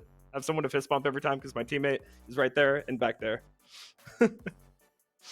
It's a nice social distance. Nice to see it. But you guys still getting the results. Congrats, man. And thanks again for sitting down with us. Thank you. Thank you. So as we transition out of that, nice to hear from K-Frost. I like to hear that confidence. It's a lovely thing to be able to see, in the esports program, because of course you certainly need it going against all these huge teams. And honestly, I could use those good vibes, especially because our broadcast for Rocket League almost coming to an end. We're 2 series down, and we got 1 more to go, Vincent. We got the University of New Haven up against University of Maryland at Baltimore County for our last matchup here on the NACE Starleague Rocket League. Do not miss out. We'll be right back.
Welcome back yet again to some more NACE Starleague Collegiate Rocket League. I'm still Dander Taco. Joining me still is Vincent. We got one more match on the docket before we throw things over to Overwatch. It is University of New Haven and the University of Maryland at Baltimore County for our last matchup. And Vincent, we talked about there's some very interesting stakes on the line here.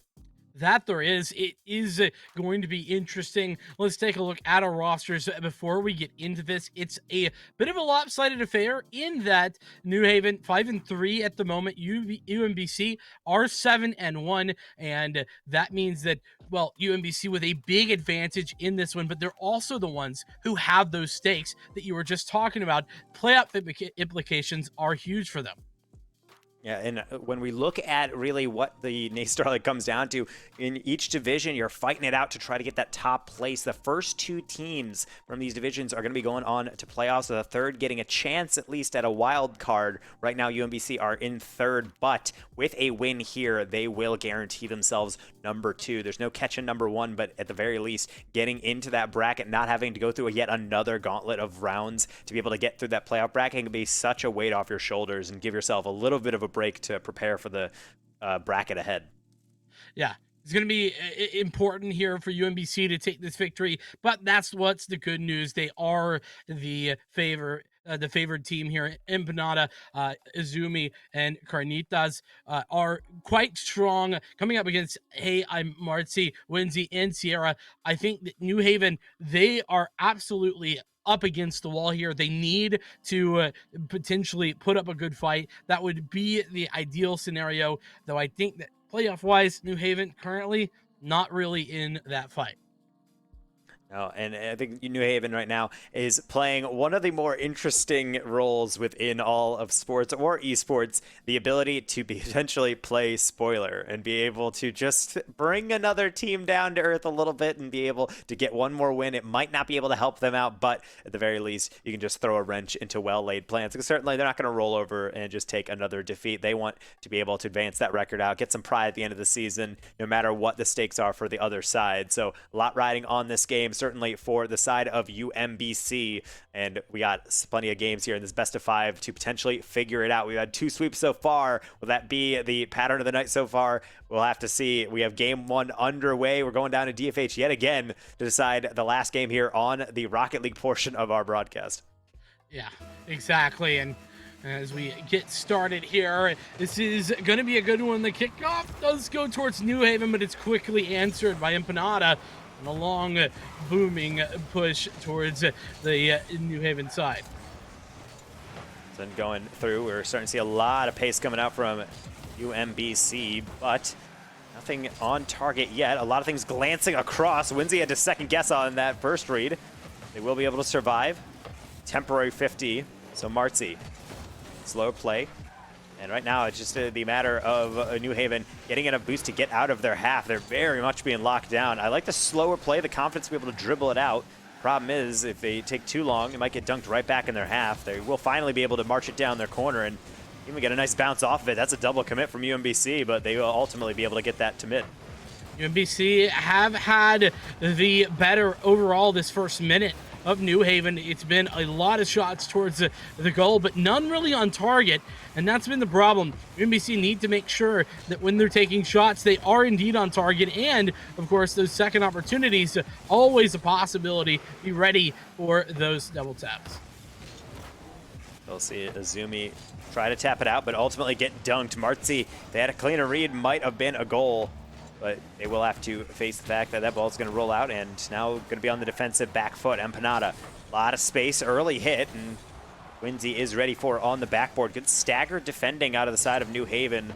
Seem to always have someone ready for these reads, and so far going to have to take something a bit more intricate from both sides to be able to break down these defenses. Yeah, I think a little bit of sloppiness coming through either way. And that is that's kind of what we're seeing, where nobody's able to really take control dominantly, but some good attempts either direction. But New Haven, they've struggled to consistently get towards the offensive side and take shots on goal, whereas UMBC, they've had those shots, they've just not been on target. Oh, what a play by Winzy. He actually bumps that third player coming through from UMBC, so no follow-through shot came on that attack. Now, how about the side of New Haven coming through from Sierra? No contact, Winsy on the follow, and good defense from both sides. Still getting these saves off, and it's a very tightly contested game number 1 with a lot of pace on the field. Near misses to boot. Azumi left alone in the backfield. Sierra up for it, and no contact made. A pixel away, could have been 1-0. Attempts being made here. UMBC on the push back towards the other side. Nearly able to take advantage. Carnitas, though, not quite there.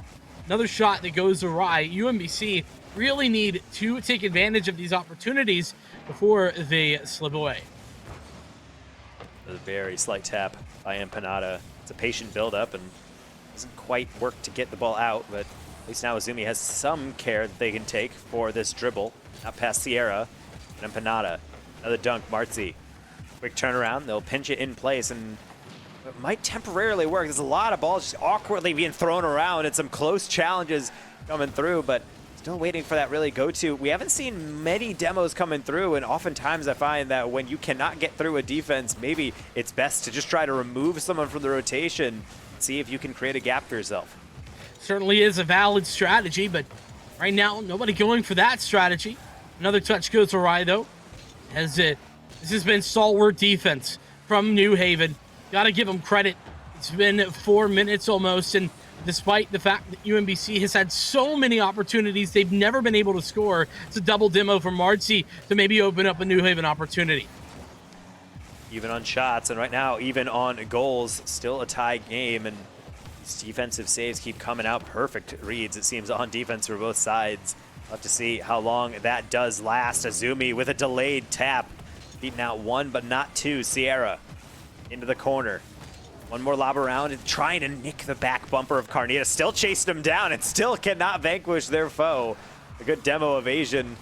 Keep things even here. We might honestly be looking at overtime the way this game is going, but we're also dangerously close to that golden goal territory where even if you score with time remaining on the clock, how much more do the other team have to do just to be able to answer back? Yeah, this is definitely that potential 1-goal victory. As 30 seconds are ticking away now. A shot attempted, but again defended very well. UMBC, every time they have been stalwart on the defense. Same here for New Haven, as there's 15 seconds left. Azumi, one more clear. They're just trying to fight for overtime. They have a lot of pressure being thrown at them. 2 players up for UNH, but they're not going to find its way through. UMBC with one more build-up. Carnitas, a deflection. It's straight down. Winsy from a tough angle. No touch, and we will indeed be seeing overtime in Game 1 to tear these teams apart. Such a close game here as we get started with our final series, as it's now sudden death. First to score here wins game number 1 in this series. It's been UMBC overall taking more offensive looks, but in the back half of this game, New Haven have really turned up the heat. And right now I'm looking for the first real chance to go through. It has to be a moment of brilliance or, hopefully not, a disaster on the back line. Often how these games read, especially seeing how sharp everyone has been. The defense has been solid, and see how long that can hold. Demos starting to come in. They can be useful on defense as well. Empanada going to get sent right back to their half. They'll aerial quickly on the comeback, but Sierra has an answer. Another long clear down. Oh, that was dangerous there. Got pinched in between 2 players, nearly went down the middle. And another good save by Empanada. This is courtesy of the clear. But New Haven, they've been doing well. Another attempted midfield ball there as it goes wide, not going to hit their mark. New Haven struggling to get one of these shots on target. We were talking before this game, it is the side of University of Maryland at Baltimore County that is knocking on the door of that second seed, and yet it's been UMBC with most of the pressure. UMBC didn't get the first chance. They will get the second. That Titanium White Reaper dabbing to commemorate this game victory. Well fought by the boys in orange. Yeah, and it was a tale of 2 halves, wasn't it? UMBC with a fantastic start to this game number one.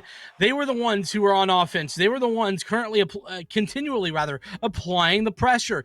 But that second half of play, New Haven had a turnaround. They came up with the offense, and it was save after save from UMBC that kept them alive going into overtime. And New Haven continued applying that pressure, but it was only one shot needed, and UMBC took that one shot and made it their own. And it's something that's really admirable about that playstyle is that it's never ideal. You never want to feel like you're constantly on your goal line, just rallying away shots and trying to just parry things away, just buying times, getting boosts. But it doesn't matter how much pressure you have because it comes down to one goal. It doesn't feel clean in the moment, but it's a good job to be able to hold down the fort just enough to give yourself a chance. And then on the counterattack, opportunity presented itself, and one of their 8 shots that they were to generate throughout this game was going to find its way in eventually. So maybe that's a strategy that has gotten them this far. They have a great record and they look to improve it. They just got to do that 2 more times. That second seed is theirs. Yeah, but a close game one means that New Haven, well, man, if they show what they did there, I don't think that this series is over just yet. Only 1 game gone and 2 more to go at the very least. They have lots of opportunities to bring this back and push themselves over the edge. Like we were talking about, New Haven at 5-3 on the record, but sometimes that record can be a little bit less than stellar despite a quality roster. Fantastic teams within their division, specifically the University of Bay State going through. They are number 1 in this conference. They've dealt plenty of losses to this division. So to be honest, a record of 5-3 playing against the caliber of teams like that, I will not count anything against them, especially since University of New Haven, with those 3 losses, still staying in this game and being able to dictate the flow for most of it. They got within inches last game. Let's see if they can get a bit closer this game. And Panada trying to prevent that. The back post shot, meeting the post and out. Yeah, another fantastic defense there by New Haven. Assuming going to do the same defensive maneuvers here for UMBC. And that's sort of what I'm looking for here in the opening minute or two, is who's going to sort of take the dominant, aggressive stance that we saw kind of mirroring one half to the other. New Haven, then UMBC. Who will it be? So Martzi will slowly try to advance this one down. Getting bumped around, but still finding a pass. Winsy off the ceiling will roll out. Third man demo will leave UNH a bit short-handed. Now Sierra. Soft touch. Ultimately the giveaway. Azumi getting met with a 50. Another one off the backboard. Sierra has to really leap for this one. Carnitas trying to get on it, and the leap does not find any touch. The shot will find the back of the net. And it's all about Azumi initially on that aggressive push towards that 50. Gets the demo, and it's ultimately what allows for the opening for UMBC to take the lead. The first time we've seen a lead in regulation this series, crazy as that may sound, is where we're 7 minutes into it.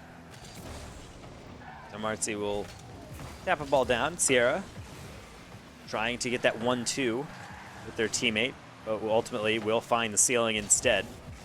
Winsy. Slower build up. Nice boost steal, but another demo from Carnitas will be able to clear that space down. And good play coming in from UMBC, especially on those exit rotations. It's not the first time that they've demoed a player on offense just to slow them down, and right now they just keep going in. Empanada getting in on the mix, and right now it seems to be a bit too much for New Haven. It's hard to get up on offense when you keep losing a player. Yeah, it's the physicality. UMBC showing out fantastically, though I will say New Haven has done a really solid job of keeping up the offensive pressure despite that fact. Now another demo coming in, a third demo coming in like a symphony. And the aggression has really stepped up. They might have sniffed their way into getting further in the lead if UMBC can keep this up. But to their credit, you have said UNH is doing a good job being able to get these shots off, and they're certainly not helpless. They've gotten more than a couple hits around the defense, and these infield looks are certainly providing a lot of danger. Fantastic contact by Sierra, and an utter robbery by the defense to keep that one out. And Panada making the hero plays that are necessary to keep that lead going for UMBC. As Empanada does the dirty work once again there on that save. Winsy this time is the one to get the demo. And I think that the physicality that UMBC have been showing is now starting to be shown by New Haven. They're starting to realize, okay, we can't let them continue getting demos along these lines. So Winzy will try and get a 50, and nice elusive work by Empanada. Not necessarily surviving that 4-8-4, but buying time for their teammates, and now they might reap the rewards. Respawn, reshooting in. Carditas, tough angle. They're trying to take it slow. They took it too slow, potentially. Sierra with a 50, but Azumi with the muscle to put it in. Oh, man. This is just chaos right here.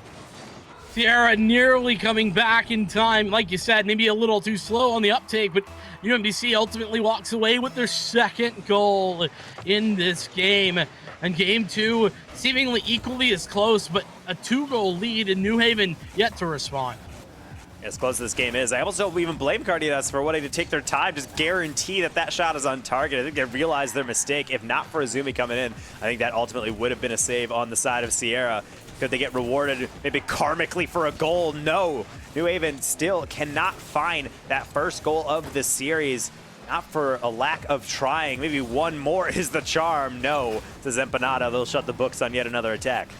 So elusive, this goal for New Haven. It's something that you can't win games without doing. You have to get on offense. You have to score. Defense doesn't win games, unfortunately, in the game of Rocket League. I say it wins championships, but it does omit that important factor that offense will ultimately be able to put that W in the column.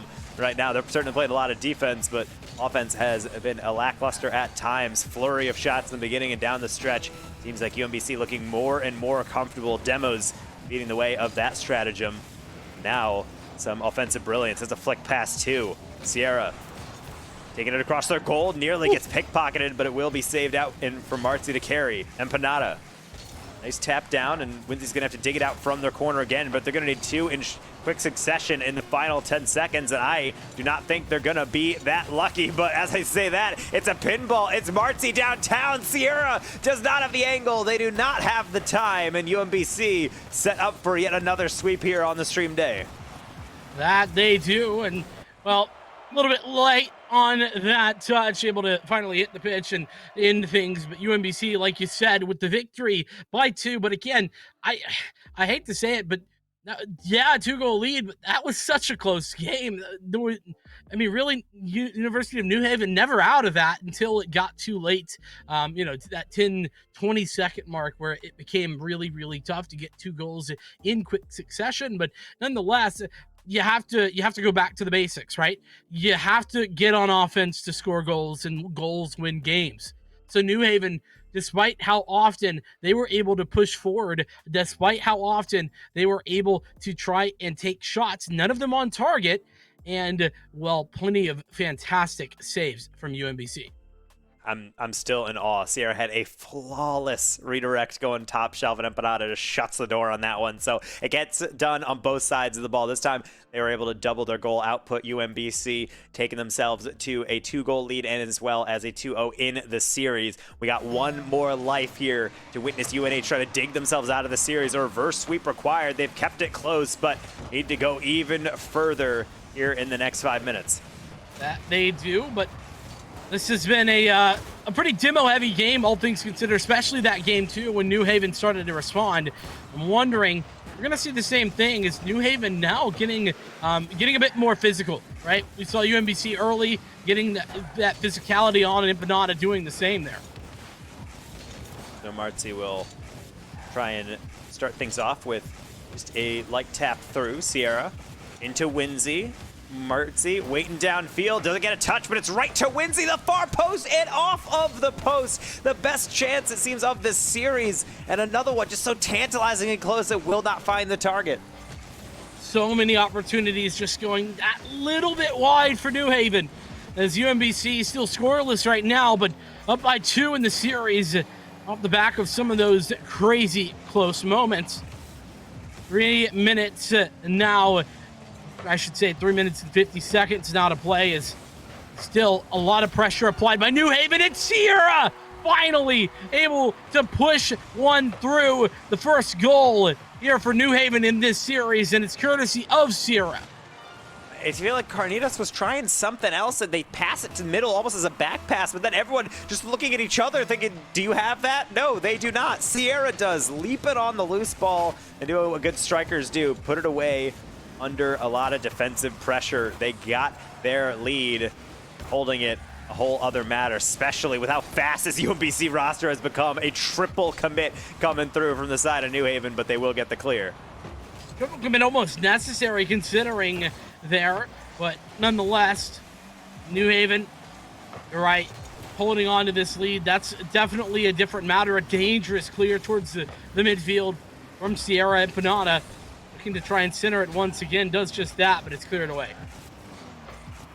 Sierra will tap one down. Empanada will try and move it up and over, and a decent flick, but has not been able to get past Winsy.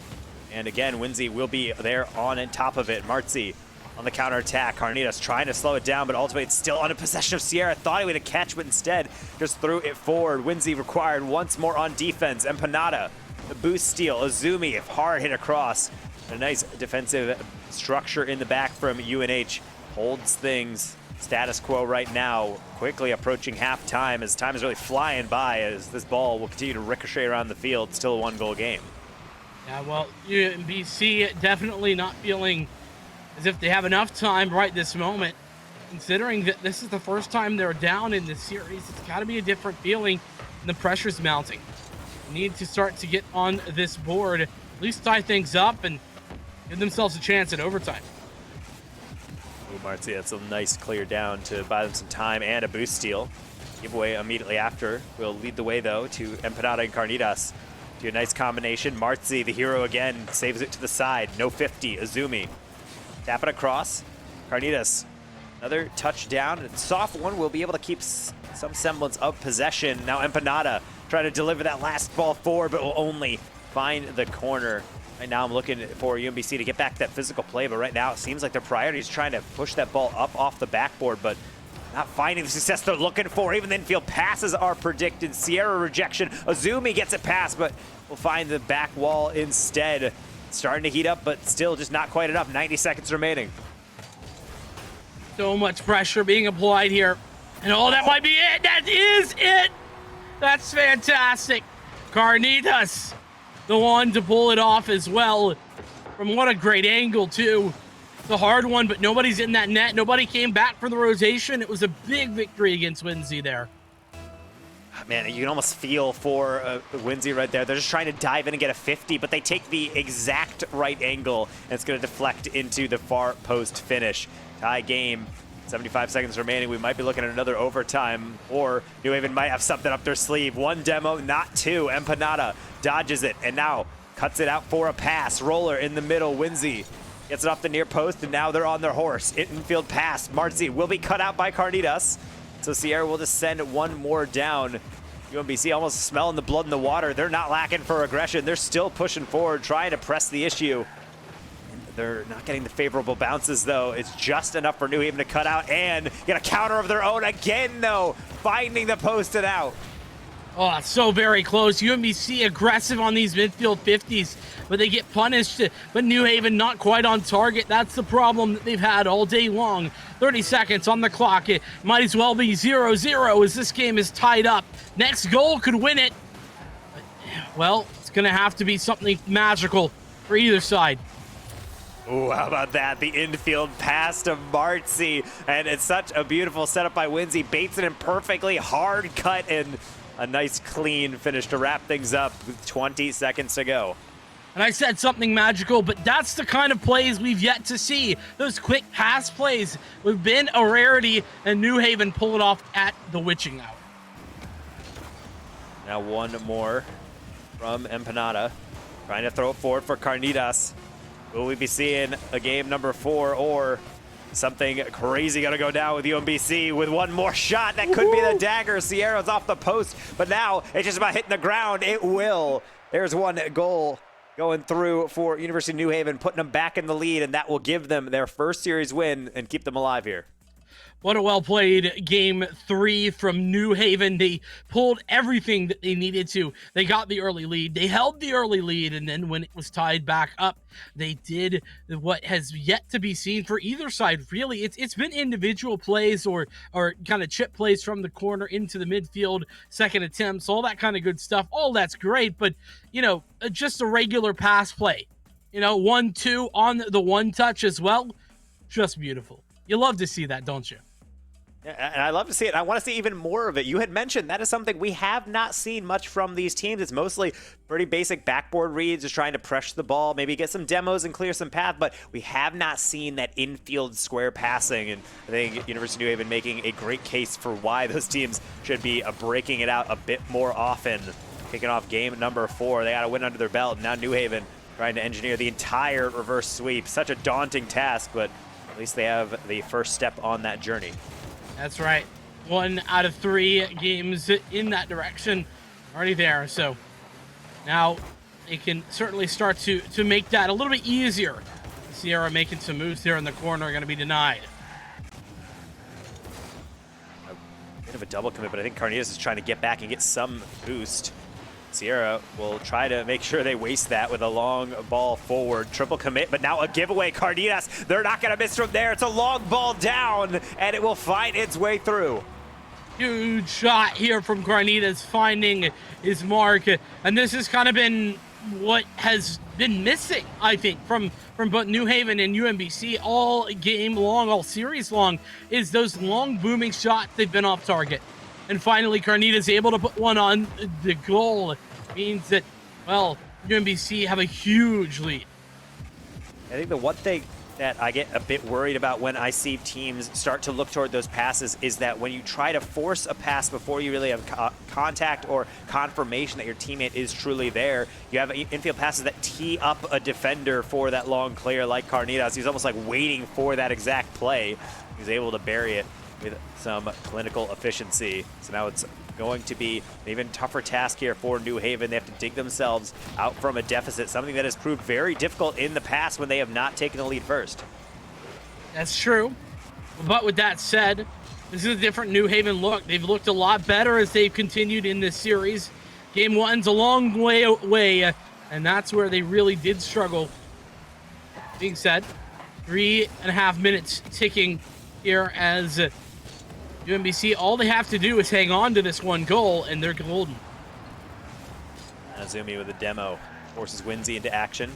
Not a catch, so that's going to be a wide open shot for Empanada. Opt to the high lob. I like that play to keep things awkward, but Winzy was equal to it. Carnitas, quick turn. Can they snipe the near post? It's going to go off the post. Azumi trying to dunk it through. Everybody from New Haven required for that clear, and it's somehow going to stay out. Sierra with one more tap down the sideline, and somehow New Haven's going to keep this in a one-goal game.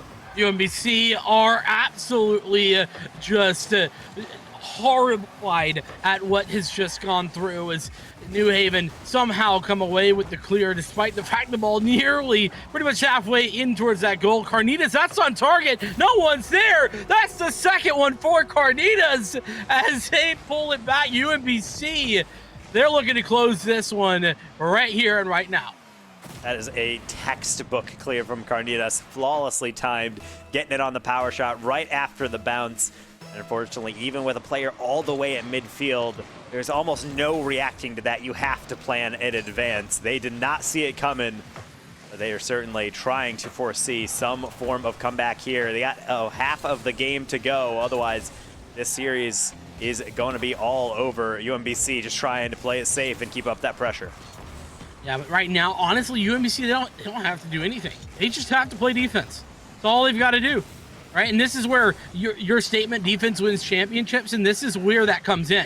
You get the lead, you hang on to it, you play defense, and you don't allow for New Haven to come away with some crazy, goal, some crazy 1-2 punch, anything like that. You always play the rotation game, and right now, it looks to me, UMBC, they're okay with doing just that. That's kind of a throwaway down the middle from Winzy. I think they might have been trying to pick out Sierra, but not precise enough. Martzi. Very soft tap and nice control into Sierra. They'll try some control of their own. Gonna get dunked down just enough. Back pass.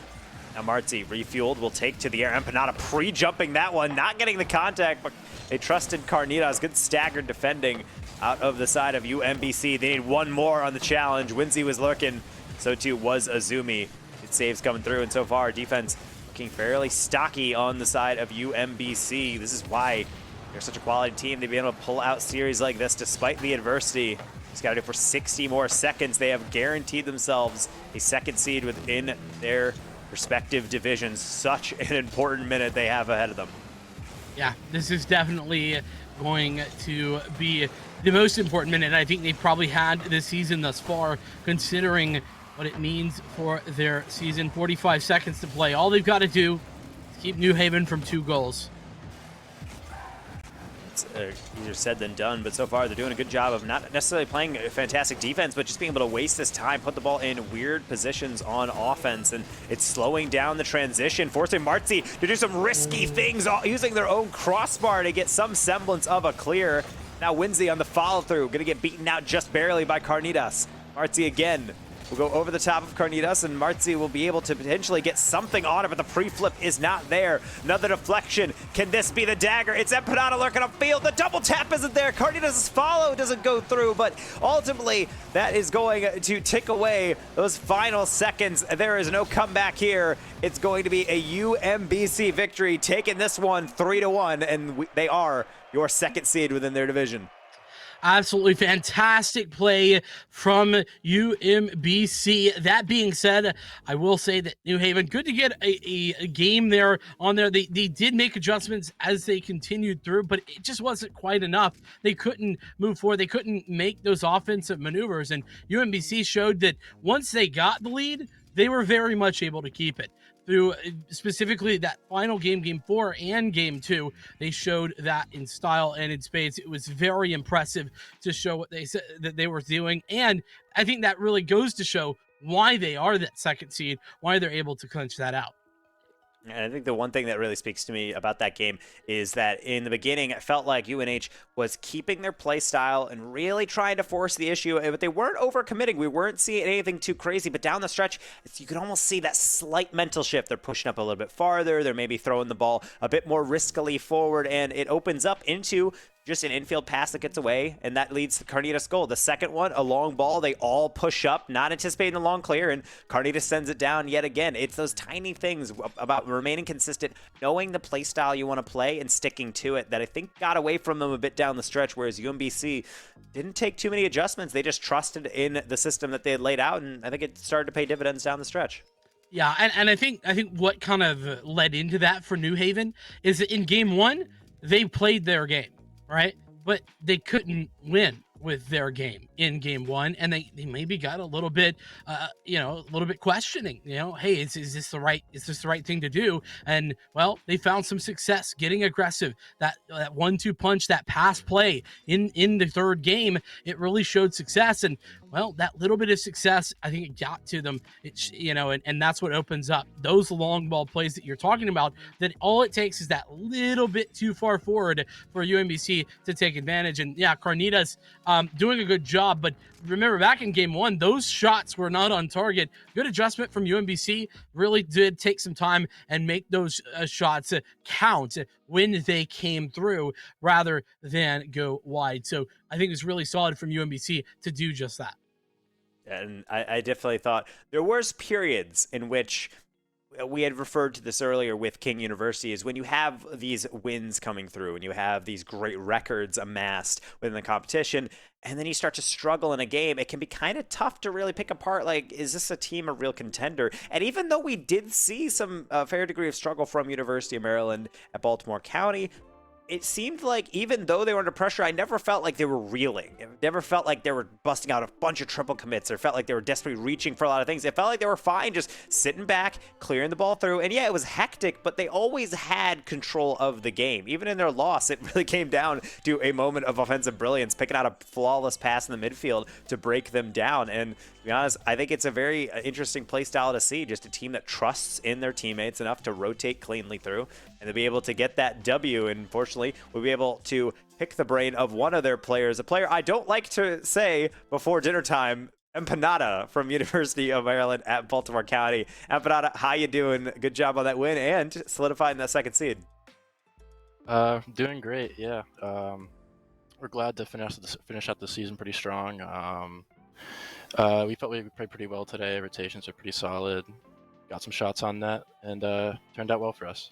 So, yep. Well, y'all had the victory, but it wasn't. It was a pretty tough series overall. Did drop that one game there in the third one. Kind of explain to me, starting at game one, kind of what happens. It's an overtime game. Neither of you are able to get on the board for the whole of regulation. What was happening, and why was that such a struggle? I really think we were just playing really defensive. We were using like a new roster today, but yeah, we were just playing really defensive. We couldn't really get any shots on, and then we finally, towards the end, we were actually able to get like the overtime goal. It wasn't even like we made a play. We really just found a seam and were able to capitalize on an open net. Yeah. And so Vincent and I, we were kind of like ramping up into talking to you right here and talking about those situations where you do feel like you're very defensive and knowing what's on the line, knowing that you're down the stretch, you have a great chance of getting the higher seeds. Do you find yourself when you're in these positions, do you find that you have that composure, understanding that it's not about that we're getting battered with shots, it's just about waiting for our opportunity? Because you'd mentioned that that shot just came up, and is that something that you guys find yourselves in throughout the season, just being able to pick apart those quality chances and take them when they do pop up? Yeah. I mean, like the first game, it was like I think we had like 7 saves total. Like I don't think we had as many shots as them. It's just we were really just waiting them out, and then they would overcommit, and we were able to get the shots off. Yeah, and let me go towards that game 3, the one that you guys dropped. What happened there? What was the struggle? What allowed New Haven to get that early lead and then continue that into a victory? I think we were just getting a little bit too comfortable during the game, so then we were just like going for stuff we couldn't really get. And like the first goal, I mean, that was just unlucky with Carney just fell down on the ball and it just dropped in front. But yeah, then we just realized, like, what was it, 2-0? I don't think we started, like, falling apart. We started, like, actually towards the end just, like, we were defending pretty well, and then we were able to carry that into game 4. And so when we look down the stretch here and we look forward to the next stage of this competition, with you guys getting that victory, you're going to be in a good seeding position to be able to get into that next phase, and having that loss on your record, being able to tarnish almost a flawless season for you guys.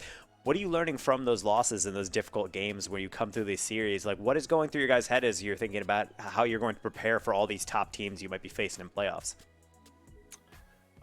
Really, we just got to pick up the pace. Like, cause I remember the one game we lost was at Bay State.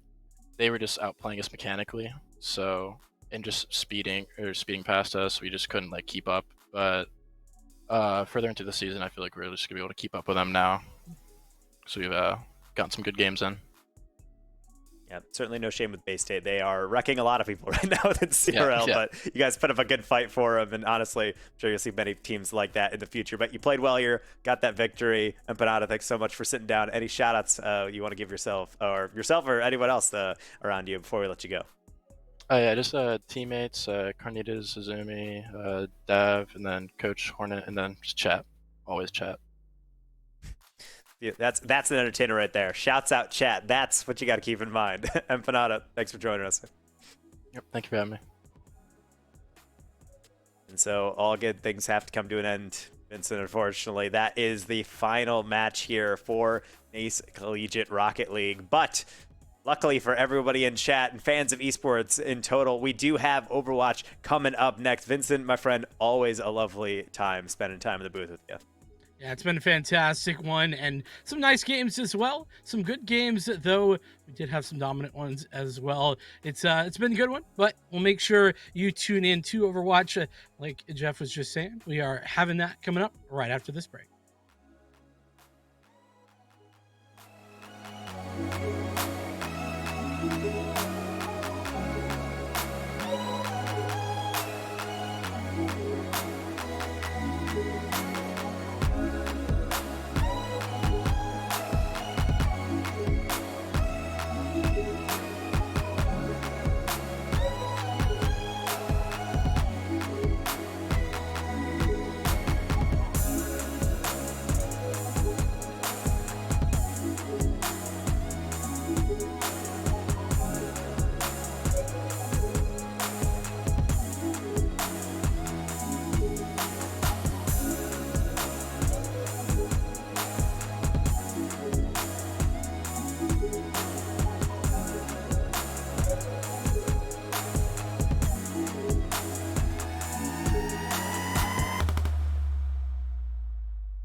well. And, as we get a chance to kind of, showcase the games as they go through, Los, the one thing that we've, built up this season so far has been the idea that teams improve as they kind of play, right? So something we're going to keep an eye out on, right? Teams, they don't have the luxury of making those, grand mistakes that perhaps they would have gotten away with earlier in the season. Now it's crunch time. You really do have to play to the utmost of your potential here. Of course, it's always been a common theme of what is going to separate a team from the pack.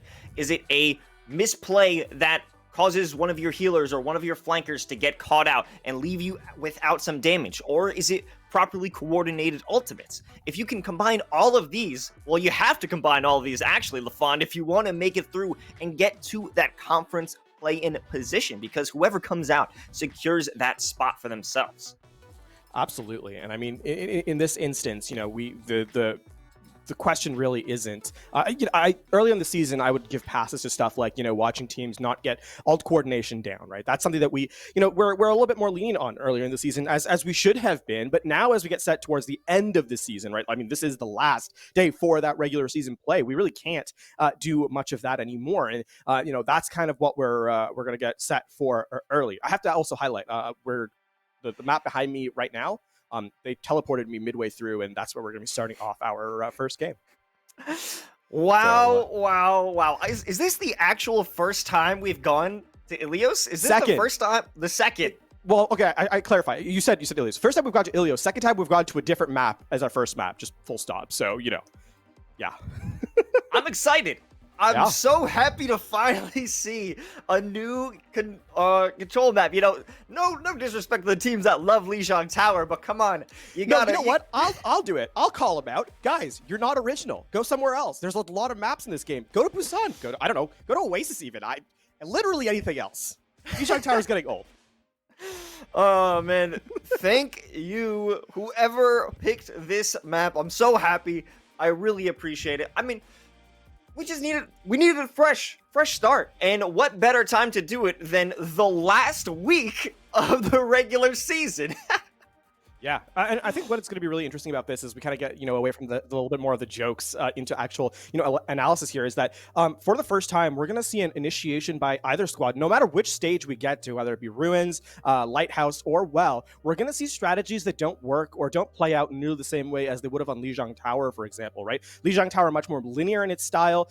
Here, there's a lot more differentiation between stage to stage. I mean, obviously, you're not playing Well the same way you're playing Ruins. And what I'm excited to see, especially as we get through, are we going to see those long-range hit scans? Obviously, Cassidy has been a flavor that we've seen a lot of recently. So my curiosity here isn't so much how the map's going to play out differently, but rather how these teams are going to adapt their play styles to it. Because as we've seen so far, Rush has been endlessly popular in sort of our previous weeks, and on Ilios specifically, it can be a little bit harder to get that Reinhardt to look to work. So, as we get started off on Lighthouse as our first stage, this is where, the Reinhardt composition can be arguably the strongest. So it looks like, at least for the moment, our teams are electing to give us a little bit of taste of that Rush composition.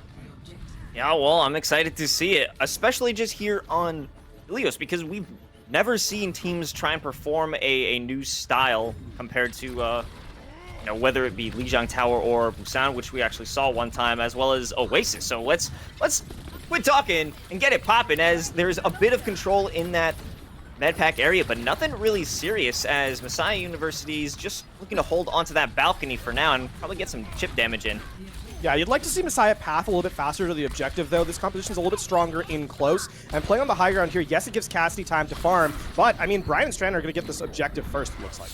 Whoa, a great sleep through the defenses is gonna take down a Zero, but he won't be stopped for too long as he picks up the first elimination over onto Cyber, and OBL is stuck in a bit of a situation, but X22 picking up a great pulse bomb so quick over onto Set, and that's gonna take their heals down, and another player is gonna fall off, being booped off is Injustice. Now it seems Messiah will have that control. That was incredibly close. I mean, they're not quite done with the fight yet. As Cyber gets back, they're going to trade one more. Sergeant Pepper goes down here, Lowe's.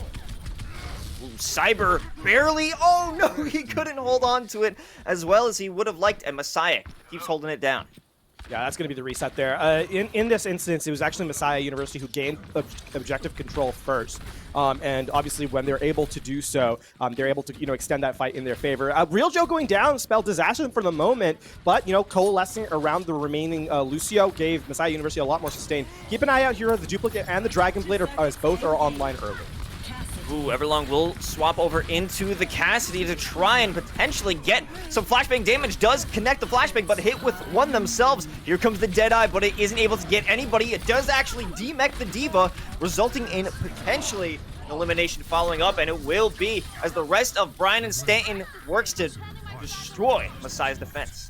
That was relatively expensive all told for Brian and Stratton in that last engagement. 3 ultimates committed, both damage ultimates online as well. So Messiah University, they do commit the Sound Barrier and the Deadeye in response, but ultimately fairly inoffensive play from them. They're going to come back in with this Amplification Matrix, likely as the opening utility here, as Brian and Stratton look to try and play around this rally here. Similar situation of holding that top balcony. They're going to pop that window to get that damage, but Cyber's already in there. He's popping the Primal Rage, and he's just causing some serious havoc and getting into the back line. He took out one healer. He's going to find the second and actually forced out the Immortality Field. Not that it really mattered in Real Joe's case. Yeah, Cyber is an incredibly strong main tank there. That's a great knockoff from OBL, but highlight to Cyber. That was a really clean Primal Rage in terms of the mechanics online. Gets a clean double air hit with the swing on to Real Joe, not allowing the Baptiste to really stay in contest. So Brian Stein will contain objective percentage for them, up to 55% and counting. Keep an eye on Cyber actually as the series progresses. Really proficient in the Wrecking Ball as well, something we may see on a more linear style map, though doing quite well with the Winston in the meantime. Everlong just sending out tons of damage. Here comes the Nano jumping into that room, which has caused so much damage before. Won't be able to get that perfect landing as the jump overshoots just a little bit, but it's keeping them from leaving. Forcing out the Immortality Field, it will be some more damage out from Everlong. Cyber, OBL, forcing them out of that position and just back into spawn. Now, this has been a really good separation of the front line and back line. Oh, this is... That's a little silly there, as X-Way 2 does not get taken out. The melees don't quite connect, but this is going to be the hold here for Brian Strand as we head to last fight territory. Brian Strand, one thing they're doing really well is that they're separating the front line from the back line. In fact, Messiah University running out of time are trying to force the objective here as they use the Sound Barrier early. Ooh, and it will be successful. Stu, unable to make it over onto the point, will actually be knocked off instead. Great sort of gatekeeping for that point.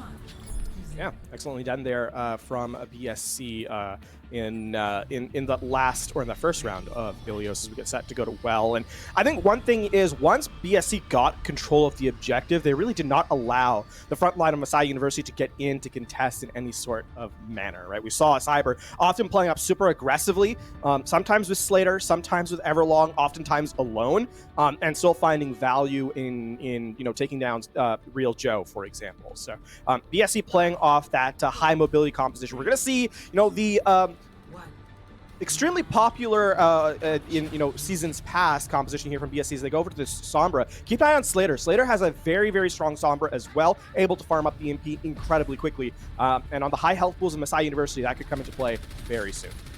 Well, they're definitely going to utilize that flank as many players holding up their choke point with a double shield out from Messiah, but they're looking to get that flank. Slater, though, will take a traditional approach, waiting for them to push through their shield and not able to hack anybody just yet because there's so much damage coming out from a Zero, picking up 3 as well as X22 in the backline, looking to take out that Diva and give them that site control.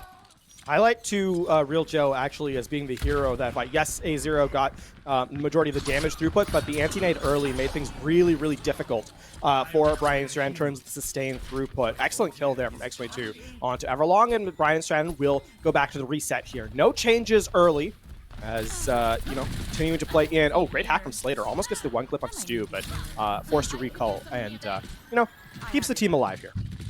Definitely working toward building that EMP. That's going to be crucial if you want to prevent them from having that safety net behind those shields. X22 looking to just create some havoc, but Everlong is going headstrong right into the face of Messiah and is actually doing some serious damage.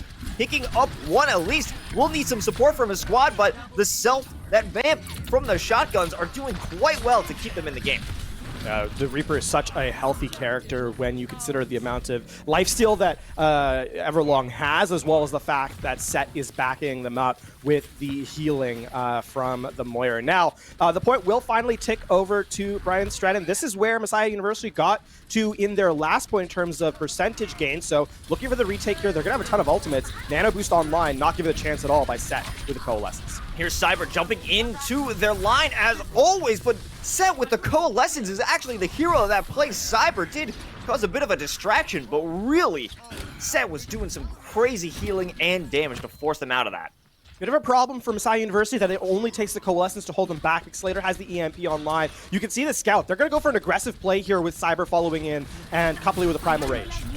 And here's the EMP, and all the players of Messiah are caught in it, as well as a Diva Bomb from OBL. That is 4 eliminations, along with 2 from Cyber, forcing out a team kill for Brian and Stratton. I picked the wrong combo in terms of the tank ultimate, but the self-destruct was equally viable. 4K plus 2 extra. That will be the full team wipe. And I mean, Brian Stratton have set up pretty aggressively yet again as Slater is in the backline. This is just a trap that they're going to continuously have to face. The hack going on to Anna, but there is Unexium hitting him with the boulder. Everlong jumping into the midst of the battle using the Death Blossom. Finds one, and it's just going to be dumping all the ultimates in here at this point. Cyber almost finding themselves in death, but keep themselves alive while taking out X22. I like to call any play that perfectly utilizes the jump packs here on Ilios the Miro. And Cyber does just that, right? Times the end of the Primal Rage perfectly to get the second leap up and get double damage onto X22, who's now going to switch over to the Reaper. Messiah University trying to play, aggression off the back of this rally as they try and enter.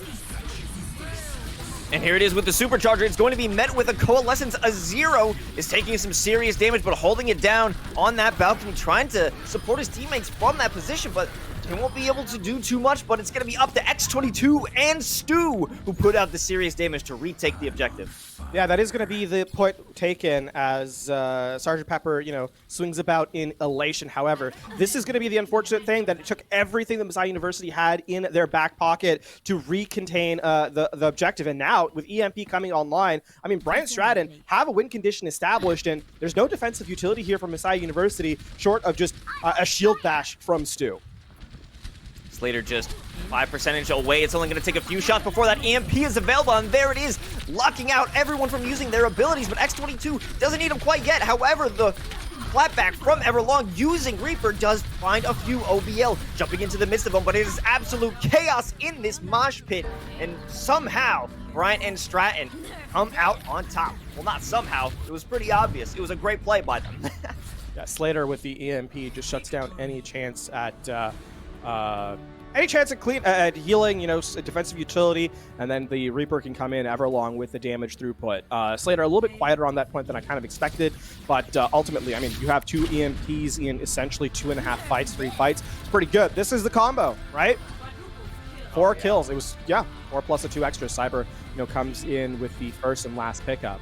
So excellent gameplay, excellent team play from BSC, and I expect big things from this squad. I had a chance to cover them a little while ago and kind of see their gameplay. And Cyber impressed me the most, I think, across this roster, specifically on the Wrecking Ball. A very, very dynamic main tank in terms of positioning, understanding of mechanics, and I think the ultimate usage from Cyber was really, really strong as well. So I'm looking forward to that as we continue in this series. Absolutely. Being able to dive into the enemy team and just continue to distract them or cause confusion, misdirection, and splitting up different members of the squad, especially that one time where they took out both of the healers, forcing them away from the rest of their team. And I believe this is that play right here where knocks out the Lucio. Takes out see that double tap? Yeah. That was just really, really clear. It's really hard, actually, to get those kind of knockbacks in consecutive fashion from on the Primal Rage, but excellent mechanics there. So, really, BSC style is to play off the back of the initiation of their tanks, and very well practiced as a team, I have to say. You can see their setups are clean. Their retake in terms of when they're playing into a defensive positioning is really strong as well. And so for BSC, I have a strong, expectations for them in the latter half of this series. As do I. I'm looking forward to seeing how Cyber is able to utilize that Wrecking Ball as well. However, on the flip side, I'm wondering how is Messiah going to respond to this? How is Messiah going to be able to prevent that tank overload and eventual follow-up? I guess we didn't see too much of flanking action coming out of Messiah, but that's because there was just too much action in the front that they couldn't even afford to get someone in the back. Yeah, I mean, we'll get a chance to kind of see a more linear style from Brian Strand as we're headed to Kings Row for map number 2. So, perhaps sooner than, we dodged Lijiang Tower. It seems we can't dodge 2 popular maps in a row, but such is the way of Overwatch. And I think, here's where we can kind of say the compositions now are going to be very set in terms of their pathing on the fights on the objective, right? Especially on this A site and then or A point, and then headed through the second phase of Kings Row. It is going to be a lot more direct fight on fight. You're not going to really get those flanks coming in, and I think that's where we're going to see if Messiah has a response to the aggression that BSC put forward. Yeah, to just prevent anyone from getting behind. Slater was a absolute menace on that Sombra. Just those 2 plays. First with the EMP getting behind, leading up into that Diva Bomb, and secondary just getting the hack over onto the Ana player, who they weren't able to defend against it. They just couldn't do it. All of them flooding out of the spawn, couldn't even stop that hacker. I also believe that the hack canceled an EMP at one point, so there may have been that in play as well. Messiah University, they're heading to the defense first. In this particular instance, this composition makes sense, right? A lot of flank denial with the Cassidy, with the Torbjorn. Obviously, the front line is pretty stoic in the Reinhardt and Zarya. My concern, of course, is with the hyper aggression that Brian Stratton has. The Bobcats can really just go in on your backline. If you're not prepared for that, if you're not ready for that level of aggression, then there can be some problems after that first setup. So this first fight can be immensely important. If you allow the dive past your front line, you're going to be in for a world of hurt. So can Messiah University stand up to the aggression that Brian and Stratton have brought to the table? Well, that's their challenge for the day, and here comes the jump initially. Not a dive quite just yet, but it will be significant enough to force that Reinhardt back. Sergeant Pepper taking quite a bit of damage, but will still live to tell the tale. It's X22, however, who is a bit of a pickle, but will stay alive for now. Everlong sending in tons of arrow spam, keeping him hurt. It's the anti over onto X22, hiding behind that turret, just trying to get that damage in. The Immortality Field will be forced out by Real Joe. However, none of the players have fallen just yet. Scratch that. It's going to be OBL. First one to fall. But there is still some pressure from Messiah. They're not done yet. Neither is Brian and Stan. That was very close to being disaster for Messiah University, but the withstanding with the superior healing throughput and AoE healing specifically from Messiah University is what keeps them in play. The squishy members just cannot stay alive long enough, and I mean, you're gonna have the amplification matrix here from Messiah University as Real Joe has set up. Keep an eye out though, as positioning from Brian Stratton could section off the front and back line with this Dragon Strike early. Cyber jumping in again, coming in, having that protection, getting the heals and putting down their bubble. Here comes the Dragon Strike. It's going to force all the players back into that alleyway, and plenty of going to fall before they even step over onto the objective. Everlong continuing the arrow spam, and it will be plenty of damage and an easy first take. Yeah, I mean, that's kind of what you have to do. A lot of teams will fall prey to the idea that you have to have the combo with the Dragon Strike, but sometimes the concept of a zoning ultimate, while, oh yeah, haha, zoning ultimate, in that particular instance, exactly what you need, right? Don't allow the backline, specifically the supports, to be able to heal the front line as you dive engage. So Brian's trying to play that perfectly. It's a 1-ult win. As they go through, and or perhaps 2 ults as the Primal Rage was also committed. Now, I mean, you're ticking over to the Nano Boost, obviously the Rally, and that's going to mean that the Brian Stratton will, on their aggressive engage, have the advantage. Well, they're going to hope that advantage stays with them, as a Zero walking up with a Deadeye won't be able to pull the trigger just yet, as the reflection is there, but won't be able to make any difference. Here comes X22 dropping the goop, trying to keep them and zone them back, but Slater jumping through the backline finds 2 blade kills and is going for more, as those shurikens keep coming out, and so does the damage. Yeah, and disaster striking for Messiah University as well, as that's 4 ultimates they committed to just 3 from Brian Stratton, right? The Dragon Blade, the Nano Boost, and the Rally mirrored out by very similar resources as the Graviton Surge was also committed. Design University switching over 2 of their heroes as the Torbjorn and the Cassidy get switched over for the Genji and Soldier respectively, but the problem is Brian Stratton have the initiative again as the Dragon Strike Graviton combo will be used here. There it is, locking in the Reinhardt. The Immortality Field will be popped, but it's not going to be enough to stop the damage throughput there. X22 in the backline trying to capitalize over onto that slept player, but it won't be enough. The protection and the peeling coming from that squad is going to keep them in the game and give them an advantage pushing forward a little bit more. And, I mean, Brian Stratton continue to just push aggressively, not allowing Messiah University the luxury of resetting with all their members in tow. Messiah University don't have much to work with here. It's going to be the Shatter. It's going to be the Amplification Matrix on their next re-engage, but they need to stay alive, specifically X22 who has to back up in time. As Brian Stratton continue to just put pressure on the high ground here.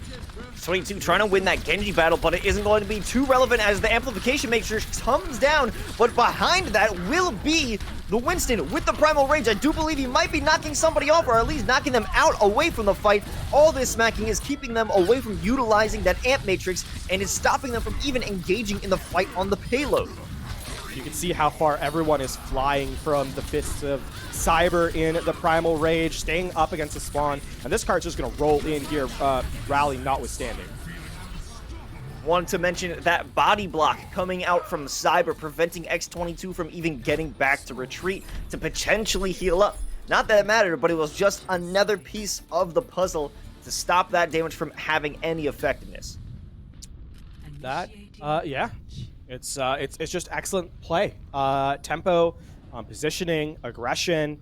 And the other thing, too, I think critically for Brian and Stratton, pardon me, is that they haven't overstayed their aggression, right? Some teams that play this aggressive style can fall prey a lot of the times, Los, to, you know, their fall victim to their own success, if you will, right? Oh, it's working, let's keep pushing. And then you just push a little too far and you go off the edge. BSC has not done that. The Bobcats have been relatively tempered in their aggression, right? You know, in the moments where it's kind of getting chaotic or hectic, they back off a little bit and reset. And I mean, Messiah University definitely have their work cut out for them because it has been a fairly dominant performance so far from BSC. Absolutely, and BSC isn't recycling the same old strategy. They're utilizing and employing different ones, so it's hard to read what they're going to do, let alone deal with a team that knows how to employ a great strategy, but also won't overcommit to a bad situation just for the sake of trying to force out a win. Yeah, and I mean, BSC here, speaking of not forcing a strategy, they're going over to this rush composition with a Mei, which is arguably better on this point, especially if you can section off the front line and kind of abuse the opposition Reinhardt. We've seen many different Mei walls forcing a tank or a Reinhardt. Hold on, X22 doing that shadow step up to the top and to the back line, I guess, just to try and create a distraction. Will go into that Wraith form and retreat with the squad, but it will be Slater pushing up, putting up that wall, and sectioning off a few. I don't know how many got caught in it, but it's going to be a lot, and I think all that's left is, well, nobody. It's a team kill. Yeah, it's just harken back to Goats for a second. It was a bit of a dance in terms of how you disengage and re-engage. Here we can see BSC Bobcats doing or taking advantage of a similar idea of preventing them from disengaging and then just beating them in the immediate fight. We saw the Immortality Field used in that sense. You know, Shatter online here from Cyber. I don't know that Sergeant Pepper will recognize this. So as they rotate through Hotel, all eyes on the tank battle. Going through Hotel, it's going to be the Shatter, but it doesn't make any connection. It does help section off a few players who are going to get caught behind the wall, but actually a counter push will stop that pin from actually taking place. X22 behind the Amplification Matrix. Such a weird positioning coming out from the attackers, but they're going to be met with an Amp Matrix of their own enemies, and they're going to be on the brunt end of that. A losing effort, unfortunately, coming out for Messiah. And I hate to say this for Sergeant Pepper, but you've just been lapped. Cyber has another Shatter after just using it. That Fire Strike through the Amplification Matrix, man. It's some scary, scary stuff. I do not know that Sergeant Pepper has this clocked as being available. You know, if they couldn't catch the first one, I wouldn't be surprised if they didn't get the second one. But here comes a Dragon Strike. It does take out the Cassidy, and as well as Cyber. They won't be able to utilize that secondary Earth Shatter, so this could be the moment that allows Messiah University to take this point. It will be the Immortality Field. It does go out. It is destroyed, but Slater out here with the Blizzard, as well as OBL's Diva Bomb, are going to work to take out a few more players, but it won't be enough. Not yet. Here's a recontest available. There's a Shatter online, and they don't know.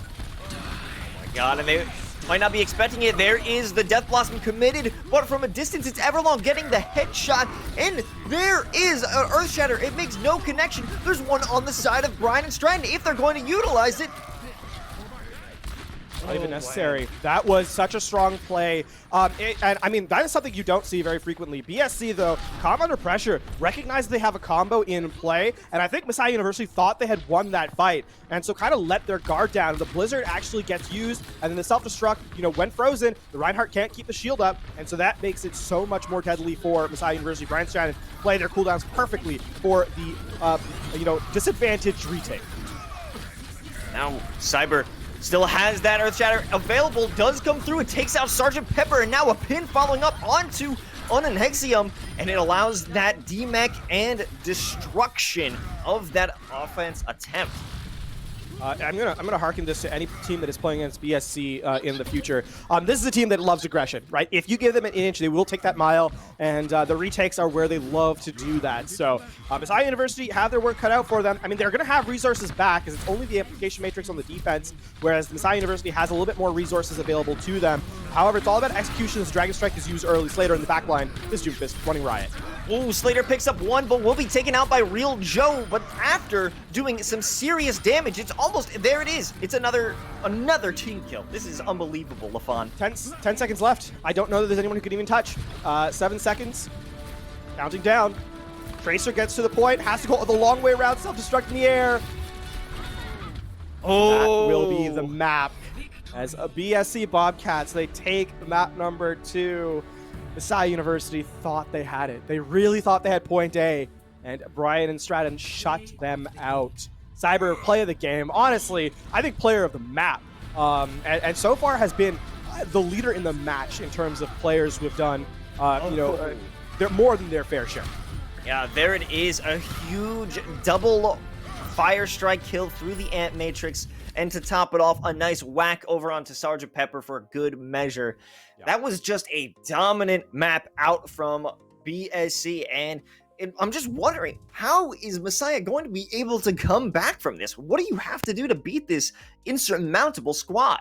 Yeah, I think there's a couple of things. Actually, I wanted to highlight the trust that Cyber had in the supports, right? Goes down to like 10 HP. It's like, yeah, whatever, I'm going to keep swinging. So certainly a lot of trust in this team in terms of what they expect, sort of their own squad to kind of do. And that's where you can kind of take advantage of it, right? Something that Brian and Stratton kind of have is trust in their team. As you can kind of see from these performances, right? It's just execution. And so if you can catch someone making a mistake, on BSC's side, then the rest of the team has already committed to the plan because they expect everyone else to be on the same page. That's kind of where you have to force a difference, in play. So read their combos and then shut one member of that combo out, and all of a sudden you have a win condition established.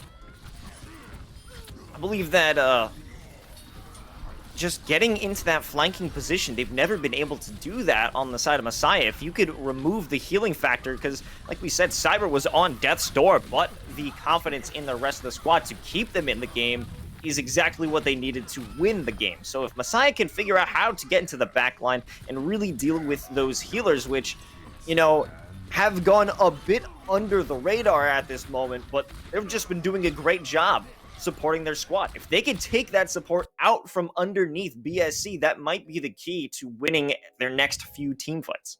Yeah, We obviously haven't had a chance to see how BSC has played in previous matches. There are 5-2 right now, so they did have some losses. It's not like they're undefeatable in that sense, but I have a strong suspicion that BSC's greatest strength is also their greatest weakness. That trusting each other in terms of their execution, at least, right? When they go in as a squad.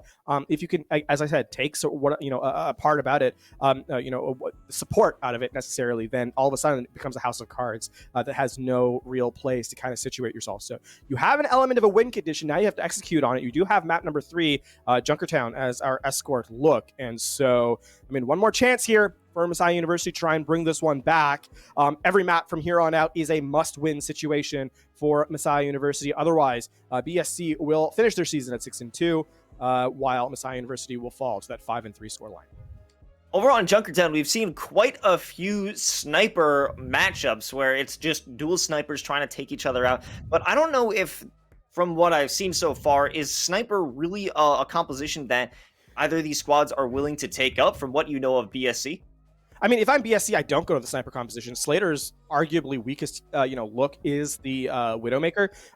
In a game where they were, really the qualified favorites, BSC had the weakest showing by Slater on Widowmaker. Chance for redemption, in my eyes at least, having seen Slater's Widowmaker in play here. But what that also means is that Cyber can make a move to the Wrecking Ball, and Cyber's Wrecking Ball is really a tour de force. It is, I think, the strongest character at their disposal. So looking forward to see how it kind of plays out here on Junkertown. Well, Lafon, you've been building up this Cyber Wrecking Ball for a few maps, and I'm ready to hear it. I'm ready to see the destruction that this player can bring. That is so awe-inspiring. And in that sense, there isn't really much in Messiah University shut down Cyber either, right? There's not a lot here. The halt and the accretion, yes, but beyond that, really, if Cyber can avoid those two, should have the advantage there and already in the back line. Backs out for a moment, but you can see just a lot of space being gained here by BSC. I guess they're trying to play very cautious right now. A very far back sniper on the side of A0, way back, but Cyber going in very daring at this point, but somehow makes it out alive with 15 HP, I believe. Everlong looking to capitalize on that bit of distraction on the side of Messiah University. Won't commit too much as they have to deal with the backline. X22, who's finally getting in and rooting out some problems coming out from BSC. You can see Slater gets taken out, but with how much pressure the Tracer and Wrecking Ball have in the backline, this defense is falling apart now for Messiah on point A. In an instant, Immortality Field falls down, and now the rest of the squad is in just some serious disrepair. Everlong coming out with a great recall to get all of that health back, and now they're just stuck in this bit of an alley. I wouldn't say it's a choke point, but they're all put together in the perfect moment to walk into those minefields, and this is Cyber's Wrecking Ball. This is a great performance by that player. Yeah, Cyber is essentially uncontested. If you don't focus the Wrecking Ball, then they can get away with quite a lot. And of course, if you're focusing the Wrecking Ball, you're not focusing on the Tracer in your backline. You're giving Slater so much more space to work. And this is really Slater's greatest strength, is that they don't actually have to win a Widow 1v1. Good lord. As Cyber is more than willing to give you the opportunity to get in and just get a lot more, space to work with. I'm just realizing they only took the first objective, and Cyber is so far back creating that space. That's insane. The infra sights mirrored here. Actually, Slater's just expired, so Azero's going to have the advantage in this matchup if Cyber doesn't keep bullying that backline. Well, the backline's going to get bullied, but they won't be destroyed just yet. The Immortality Field keeps them in the game after OBL uses that Gravitic Flux, but Everlong in the backline hits him with the Pulse Bomb, picks up 2, and that is going to open up this fight for them. Discord over onto the Brigitte might be enough to take him down, but with the help of Cyber, it will be following up, trying to take out Real Joe. They will, in fact, take out Real Joe and continue their press forward. This is one of the hardest things to kind of counter if you're a backline of Messiah University, right? It's a triple dive, or a dual dive plus the Discord orb. Cyber is getting away with just general complete disregard for the hold patterns that Messiah has. Look where Cyber is. This has been Cyber's first death of the map, by the way. And with the way that they're playing, just, I wouldn't call it risky, but it's very dangerous. Playing with fire, going all the way into the back line of the enemy, but here's a backline play potentially. It's X22 pulling out the blade, but he won't be able to get anything with that. The Transcendence keeps his opponents alive. Now Slater just narrowly avoiding that Gravitic Flux, gonna have to go out for an alternate angle as Cyber going back into the front line, diving right into the enemy squad. He does have the minefield available, and I imagine that will be utilized in just a few moments if they can corral the enemy squad together. Cyber gets back onto the Mega Health Pack there to keep themselves alive. And, you know, while all this is going, it's just buying time. Slater will go down, but traded out immediately as X22 cannot, you know, is forced to recall early. Messiah University have not gotten a real good fight yet, as BSC has been, not stopped in any position since the map has really begun. Yeah, Messiah just has to do something to try and lock down the efforts of BSC, but it doesn't seem to be the case. Going in, taking out, or at least disrupting A0 and stopping them from getting any good sniping position. The minefield is down as well to stop a contest on the payload. X22, however, in the backline, looking to make things work over against OBL, and will find that kill along with Sergeant Pepper, and things are finally looking to be a Messiah-sided fight. They do lose Sergeant Pepper, though, and this is, you know, you have to win this fight cleanly. As with more time going, okay, that's going to slow down BSC just a little bit. Without the pressure from the Tracer, Cyber becomes the real focus of the opposition. With the spawns being so close, you can see the Bobcats back up for the moment. Inversight committed by the defense. Slater not going to have theirs online, so this will be just a little bit of time gained here for Messiah. You can see Slater literally just waiting. They know the deal. They're just waiting. X22 coming out with the pulse bomb over against Set.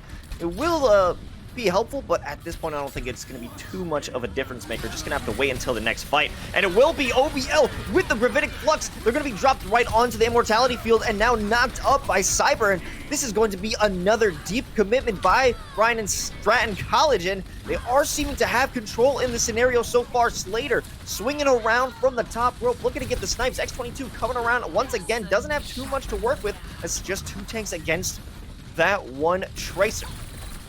It's really just X22 trying to stall out. Did have the armor, so was able to stay alive for quite a while, but with his amplification matrix down, and Real Joe taken out, it's all but over here in this last moment. Minefield to prevent the contest in. The cart will roll down to the finish line. 2 minutes, 20 seconds remaining. Hey, I mean, if you're Messiah University, you did take some time off the clock here on third, but it has been a one-sided map as BSC has really controlled the pace of Junkertown. Yes, there has been a non-stop pain train since the spawn coming out from BSC, and Messiah is just having too much of a difficulty dealing with 2 backline attackers that they are unable to really have a focus on any one hero in this game. Yeah, I mean, it's you're doing your job perfectly, right? If you're kind of the wrecking ball here, right? Yes, we have to give credit to Set, I think, also, and Everlong for doing their jobs properly. But Cyber has really been the focus point for me because of how difficult it can be to get value on the wrecking ball, right? If you kind of get shut down with like a shield bash or with stuns that come in, perhaps an accretion. The fact that you're able to create this much space on this particular character, on this hero, I think speaks really highly for how BSC kind of try to play as well. Yeah, without a doubt, they had the tools to try and counteract Cyber's different strategies as well as Everlong, but they just weren't able to employ it as well as BSC employed their own. It's just a matter of skill at this point, or at least team chemistry and composition. Slater almost caught out by X22, but the peel is there, and X22 will have to retreat for the moment. So far, Cyber, playing a little bit more cautious, a little bit more carefully, but they still have some space to work with here on the defense. And Messiah University need to give X22 some resources to work with here in the backline, for sure. Up from the little bridge, it's going to be OBL just raining down some spam, keeping the players on the payload, taking a lot of damage. And now Slater all the way in this back area on the staircase. just looking to find any damage they can, but the shields are stopping those shots from going through. Yeah. And now a 0. Oh, no. Oh, under pressure, he gets a shot onto Slater. Wow, the ground pound will do a little bit of damage, but not going to be enough. Everlong in that side room, just trying to put out some pressure and keep them guessing where this next attack is coming from, but all the while, a 0 is actually doing work. And while those flankers were trying to make a play happen, Messiah University was getting that payload through. Highlight to a 0, actually. Really, the player who I think got the most support from their team and was under the most pressure in that last fight and made the most of it. We saw Everlong, we saw Slater, we saw Cyber all try to take on a 0, and a 0 stood up to the task and under pressure got a headshot onto the opposite Widowmaker. So clearly a player to really keep an eye out from as Cyber goes down again, but traded quickly back as X-Way2 could not get out in time. Slater looking for that headshot, but now Everlong going in for a 0. There's no one to stop that pulse bomb now, and finally they will be able to take out their target. Everlong still in a dangerous position, does manage to pick up Real Joe, and now is looking for another on Sergeant Pepper, and they do find it. That's a good clean fight win. A 0 wasn't able to dodge the dive long enough. Finally met their end. X-Way2 will not be able to return the favor as the stick does not come through with the pulse bomb, and Inversight will be used here. So things just got a lot harder for Messiah University, as you can't just break into the the sight lines of the Widowmaker with Inversight online. Alley potentially going to be used by Stu for a good engage, a 0 in a little basement cubby, trying to get some shots onto somebody, but they're having a very difficult time. All the way in the back line, it's X22, who will be sought out by Everlong. I don't know if they're going to be able to even participate in this next fight. Immortality Field will be popped over, but now it's Cyber jumping in to the back line to attack A0, but this is an interesting fight. No one is really engaging with each other, but the eliminations are coming through. Gravitic Flux from OBL will knock them down, but they're still holding on to their lives strong. It's going to be Slater, though, who's up from the top rope, finishing them with a nice touch to the head. And that fight goes over to BSC. Oh! Slater gets the elimination to their counterpart, but the last laugh was held by a 0 as there was a body shot in play, and X-Way2 comes in for the cleanup. So a longer walk back for Brian and Stratton College, but Zion University still has to play from the low ground to high ground potential. So you can see this rotation come in. Messiah University are trying to take the high ground here, use the supercharger to put pressure on the back line. Everlong can shut it all down, though. This pulse bomb is such a great utility to even deal with just the supercharger, and I would say arguably a good trade in that regard. Injustice popping the rally, and they're in that staircase. They just got to stop them from coming out, and it will be Cyber who just launches themselves in there, picking up 2 and working with the rest of the squad to almost come up with a team kill, but it will be a 0 who's far and safe away to prevent that from happening. 2.5 minutes left here, roughly. 2.25, actually, as Brian and Stratton have... I think the most impressive thing for me about BSC is how cleanly they can win fights with very little resources committed. There, it's just the rally, I believe, and in that particular instance, you have to say that not taking away ultimates when you're losing fights is something that's kind of hurting Messiah University, as both the 0 and Slater mirror out the Inversight here. Slater just taking some pot shots, hoping to break the shield. Oh, Slater! Oh. With a great headshot onto a 0 there, definitely winning this sniper duel, at least for this moment. And Slater just can't be stopped, even with, we have X22 trying to come up and cause some damage, try and prevent the snipes from getting through, but that will not be enough as they're pushing them back to the spawn again.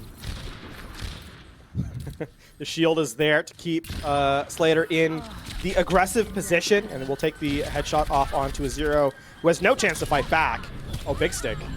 I mean, here's the problem, though, is that X-Way2 is forced to use those ultimates, out of spawn, essentially. Sure, it's not exactly in their spawn doors, but it may as well be. And this hasn't really bought Messiah University much space, as Cyber can continue to slow down the cart with this minefield. knocking Oh, over. this is so rough for a Zero. Getting chased by two high mobility members. Well, that chase will continue, but it's going to be Cyber who goes over onto point, drops the minefield, but now it will be actually controlled over by Messiah for now. They're hoping to regain this fight and their presence within this map, and for now, it does seem like they may be able to manage a few extra more meters and land themselves in this second objective. Yeah, I mean, Messiah just have to keep their heads under, heads in control here, to keep their cool, because this is where Brian Stratton like to try and fight from. I don't think this one will be contested really quite well, though Cyber's trying to make an attempt for it.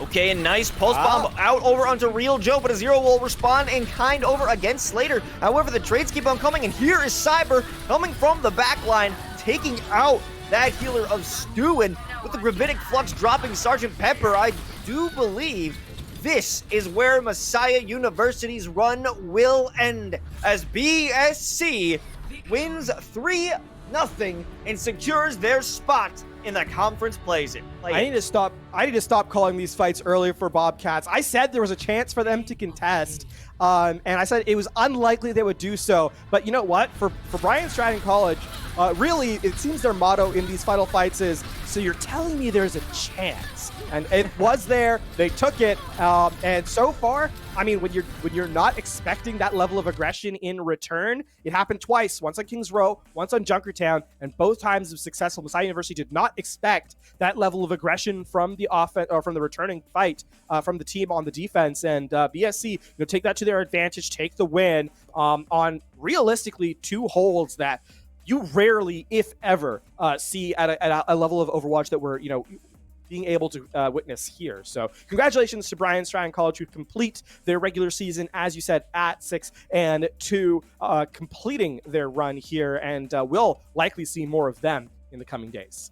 Without a doubt, LaFon, and I want to point out that two times this squad has come through in the brink of an objective loss and somehow eliminated the potential for their opponents to win, for Messiah to win. It's great plays by Cyber, but the whole team in general has just done a great job at zoning and preventing any objectives going onto the side of Messiah. Yeah, I want to specifically highlight Cyber. I was talking up the wrecking ball that Cyber can bring to the table, at the top of this map, and I feel like Cyber delivered in a big way, right? Just a constant nuisance in the back line, and not just. When I use the word nuisance, I often mean someone who's distracting, but doesn't take a lot of resources, nor do they really, get a lot of eliminations to their name. They're just there to buy time for the rest of the squad to sort of clean up. I mean, and while there was evidence of that, we see Everlong getting some of the final blows there. Cyber would do a lot of the time, would just straight up get those eliminations by themselves, to give more space to BSC in those fights. So I think credit to the main tank player. It's not frequently that we get to say someone is the highlight of their team at the main tank position. With the way the BSC Bobcats play, Cyber definitely is one of those rare players. Not only was it the Wrecking Ball, it was also the Winston. It was and also the Reinhardt. Yeah. 3 different main tank heroes that are coming through as the major impact player. And that is a great thing to see as a personal tank main. I want to see the tanks on top, and this is a great opportunity to have seen that expert play coming out of a tank position. Yeah, and I don't want to, discount the other members of the team, because I think Set played very well. I think Everlong played very well. I think Slater did a fantastic job as well, especially the Widowmaker, right? Started off a little slow. I was a little critical of Slater's gameplay, from what I've seen of them previously. But here in the later stages of Junkertown, really woke up in a big way, got some clean headshots off. So I across the board, the Bobcats showed that I think they've definitely strengthened their team play through the later stages of the season, and I think are one of the more coordinated squads we have here at NACE Starleague. Yeah, without a doubt. And it was a bit of a slow start, like you were saying, with the Widowmaker, but as time gone on, it was just an absolute, and I hate to say it, but I also want to say it, it was a Widow diff. It was a Widow diff. A Zero had no chance of trying to come back. The only hope that they had of taking down Slater in that point was X22 trying to fire back on the Tracer, trying to dive them. But even so, they were still able to keep themselves alive. Slater rarely, if any time, fell over to X22's advances. It was, definitely a tough showing from Messiah University in the later stages. Los, that being said, coordinated teams are sort of the name of the game. You won't want to miss our next match coming up because in terms of, coordinated teams, we have arguably our most coordinated squad. University of Texas Dallas will be featured in our next match. You won't want to miss that. Don't go anywhere. We'll be right back.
And welcome back, everybody, to NACE Starleague Overwatch Week 9.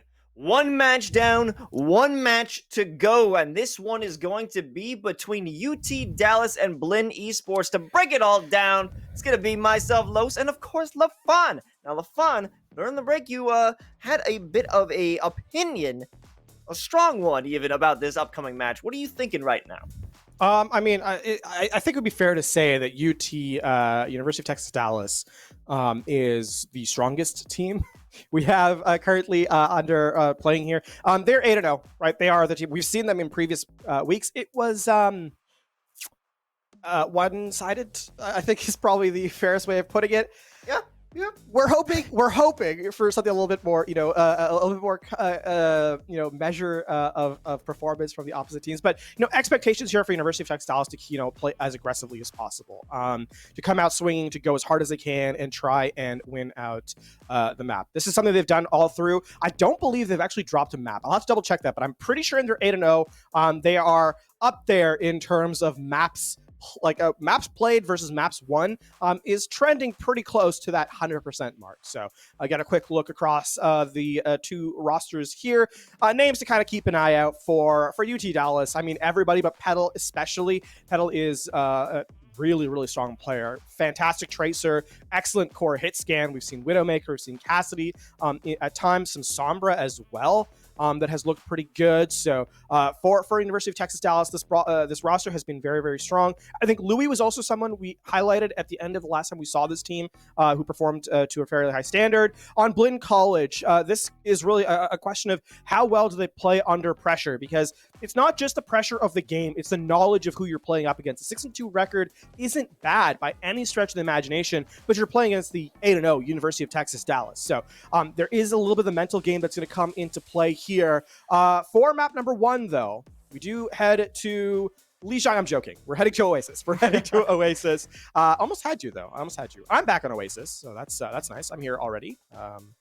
Garden behind me.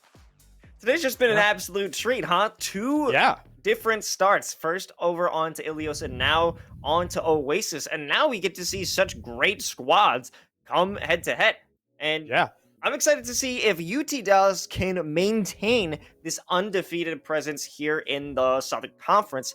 But also, it's about not just making it into conference play-ins. It's so you could get right to the conference playoffs. So there's another squad right now that is 8-1. I believe it is UNT Esports. I'm not sure what that acronym stands for, but UNT Esports right now is 8-1. If UT Dallas wants to make their way up into a position where they don't have to scrap out against the third place team and just find themselves in the finals, this is a must win to just save some time for them. On the side of Blinn College, this is a must win to just get there.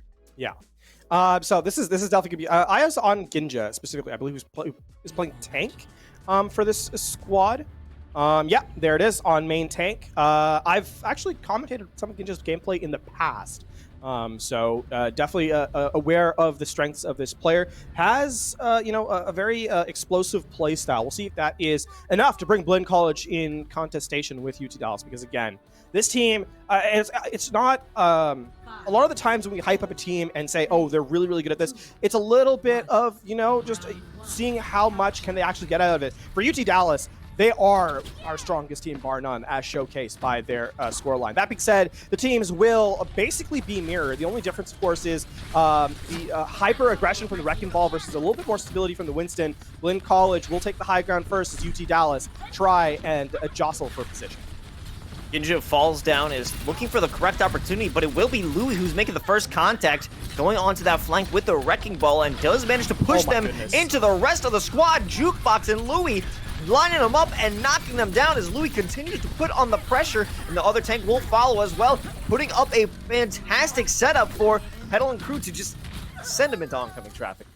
Yeah, that's just a reset. I mean, here's the thing, though. Look at what Louis was capable of doing that first fight. 61% ult charge running through the entirety of the team, ahead of everybody in the lobby. Not something you traditionally expect, as Bashir Khan trying to get the hack in.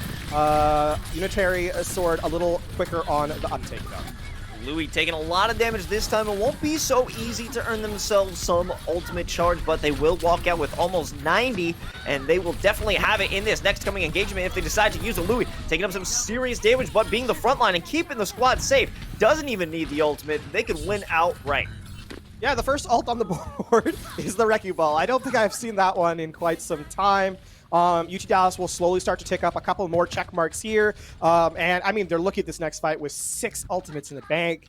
UT Dallas have everything going for them. I mean, Vader, if you can catch out Artsy Fartsy, then maybe you have something. But this EMP is going to have to get magic. Petal knocked into a vehicle, though, so this is a good start. Poor positioning coming out from Petal, but here is Louis back again, swinging through and swinging into action to to try and break up that system. And it's going to be Kashir Khan jumping into the middle of the fight, sending out that EMP and allowing the rest of the squad, namely Louis, as well as Kashir Khan, to clean up the pieces. It was a good start. You get the sound wave to knock Petal into a vehicle. Here's the problem when you're playing against UT Dallas. You're not counting fight wins a lot of the time. You're counting player eliminations. And I think right now we're at 1. So that was Petal. So yeah. And that was based off of getting hit by a car as well. Yeah, I mean, it's the same as getting pushed into off the map, right? So good play by the Lucio. Going aggressive. Louis gets hacked. It's not enough, though. Hasn't gone down quite yet. Ginja over on the Primal Rage on the right side of this battlefield, trying to cause some damage, but it really isn't going to be enough. The support from the rest of the squad isn't there because, well, they're just all getting eliminated too quickly. That's going to be 100-0. Oh, that's 100-0 in round number 1. Hey, UT Dallas, they're a very, very strong squad, Los, and it continues to show here as they... again, remember, we talked about what their map win looked like. Their map win percentage looked like in their series. Yes, they have a 100% win rate in their matches, but their maps are so strong as well. A lot of the times, they don't even give up that first objective. And here, they haven't given up any percentage even on the objective. So you're looking at this and you're saying for UT Dallas, this is a team that really has come to play every week. Yeah, and we're thinking about them trying to prevent Blinn College from getting onto the objective. This is something they've prevented, or we've seen before when we saw them play on Busan, where they didn't even allow their enemy to make it onto the objective, let alone leave their spawn in the downtown map. Yep, we're going to see a full mirror here in round number 2, as it is the rush composition. Ginja with the early charge from the Fire Strike, up to 25%, 30% actually on this Reinhardt. Ooh, Kashir gonna put up that wall, but it won't be tight enough to trap the Reinhardt. They will make it away. Ginja's still in this fight, but the Immortality Field coming out will be utilized by Artsy Fartsy, so there is a possibility that this fight may not go their way, but it certainly isn't looking that way. I mean, Petal saved that fight for UT Dallas with Geo taken down early, despite Ginja getting the advantage in the Reinhardt duel without any healing, right? Without a sufficient amount of healing. And UT Dallas just wins the war of attrition, and Louis is able to make it back off the back of some excellent support. So Blinn College have a lot to work against here. Petal definitely saving that fight for UT Dallas. Nuntype hanging out up top, looking to get a boop to launch an enemy into a bad position. The Earth Shatter goes down, but it doesn't land on anybody. Louis will be the first one to fall in this fight, and it's an opportunity here for Blinn. They're going to have to circumvent that amplification matrix, and they do. Other players are still alive. However, we do have a frozen diva on Unitary's world, and the flank coming out through the side room will be good or good as they're trying to make their way through, but the Earth Shatter is going to stop that flank, stop that roundabout, as Blinn College is not going to give up the fight just yet. Ginja doing their best to keep this one going. Oh, almost knocked the diva off the map. Some heroics played there, but Blinn College are not able to turn the fight. And up to the 50% mark, UT Dallas will reset, bring all their members back, and now have the ability to just close out this map, right? They're going to be able to force last fight from this engagement as the Blizzard is online. Vader needs to make sure this one does not get denied by the Matrix as Jukebox sends a self-destruct in the back line. Self-destruct isn't good, but Guts is here to try and get that Deadeye on target. They will be helped with the use of the sound barrier. Now Guts taking out Nuntype. They have an opportunity. It will be Petal who's holding on to their life, but it will be Blinn College who holds on to the objective. They are going to take the first percentage gained in their match as they get a couple of staggered kills as well. Petal, I don't know that he'll be able to get out. Gets one. No. No, gets a flashbang. Oh, the Deadeye reload as well. Oh, this is disastrous. Petal gets caught out on an island and is instead said, I'm not stuck here with you. You're stuck with me. And UT Dallas bring this one back. It will only be 20% gained here and change as UT Dallas returns this one to their control. Oh, that is tragic for Blinn College. That is tragic. Oh my God. How did Petal get out of that situation on top? That's insane. The use of the Deadeye just to reload was phenomenal. I thought it was a mistake at first, but it was actually the biggest brain play I've seen this entire match. And now it's going to be him baiting the rest of Blinn College to try and utilize their abilities to take him down, but they'll be saved and bait out the rest of the squad. Are going to be forced them into an Earth Shatter. Now the engagement's back over onto the objective, where they have 0 advantage in this area. Yeah, this map is, unfortunately for Blinn College, barring a miracle, over. As, yeah, not even a contest. The dash will come through the shoulder charge pedal. That's one more. And Blinn College gets some percentage on the board, 37 to be precise. But UT Dallas will take the victory. That was, lose the fight, win the war kind of situation there. That was insane. I think this is the opening play, by the way, of the map from the Wrecking Ball. On the EMP combo, it's still a remarkable play here from Louis on the Wrecking Ball. Well, yeah, there was so many eliminations utilizing that minefield. This Lucio as well, trying to escape, falls right into it. Yep. So, I mean, you know, map number 1. We said it's going to be UT Dallas. I think something we've heard from UT Dallas before is that they try and win as quickly as possible. This has been a case of get to their spawn doors, try and cement the win as quickly as possible. Something we saw from them on round number 1. Blinn College got a little bit of revenge in a couple of fights, but aside from that, it really was UT Dallas on top throughout this play here. Like, look how many times cycling through the opposition. I think it tags 4 people with the knockback. You don't even need to have your team engage when you have Louis as the Wrecking Ball. You'll just bring the enemy squad to the rest of your teammates. Yep. So we are headed to... Okay, well, if we can get away from map number 1 being Lijiang Tower, map number 2 not so much. As we this play from Petal. You know, it's rare that you find a single player, you know, out by themselves and they're able to stay alive long enough for not just the support of their team, but a case of just winning the duel against multiple players. And a little bit of right-click action in there as the Cassidy comes in. Only that was map did number 1. they get through that one fight where they utilized the Deadeye, but they went into the room that was kind of near the enemy spawn, went into the corner and waited for the enemy team again. Yeah. Just the survivability of this player. Of course, you know, you have to hand it up to the rest of the team to keep them alive, but just the fact that they were able to win that ball is insane. Yeah, confidence. Speaking of confidence, map number 2, we are quite confident that it's going to be Kings Row. I'll work on the segues. I'll work on them. But for the moment, yeah, Kings Row. A little bit more standard gameplay here. We've seen this a lot. And, I mean, in terms of what UT Dallas are likely to bring, I mean, we've seen from them that they're capable of playing any composition that they want and look strong on it. I think... Interestingly, the dive was definitely better, a little bit more cohesive, a little bit more collected, but it's not like they were weak when they, you know, had the Reinhardt mirror in play. So certainly UT Dallas selected to defend first, as they have in the past. Blinn College continuing to, you know, try and gain some percentage here on Kings Row. Well, I mean, hopefully they can find a way to recover after that initial defeat that certainly would hurt the confidence of many squads, but if they're going to be able to survive in this fight, you have to move on, you have to move forward, and at this point, let's see if Blinn College can do just that. But we have Nuntype just showing off his Reddit skills. Yeah, mirror composition again. Blinn will be able to walk in. Oh, so much damage being taken here. They walk in and right around his jukebox, waiting to light him up with the missiles. The Immortality Field already popped off. Mei going into the ice, trying to keep themselves in the fight. Jukebox and Petal individually are going absolutely massive. Yeah, they just sectioned off Blinn College. The amount of spam. Oh, this is the stagger coming in on the pilot as well. The amount of damage that comes in means that as soon as the fight starts, the Immortality Field has to be committed.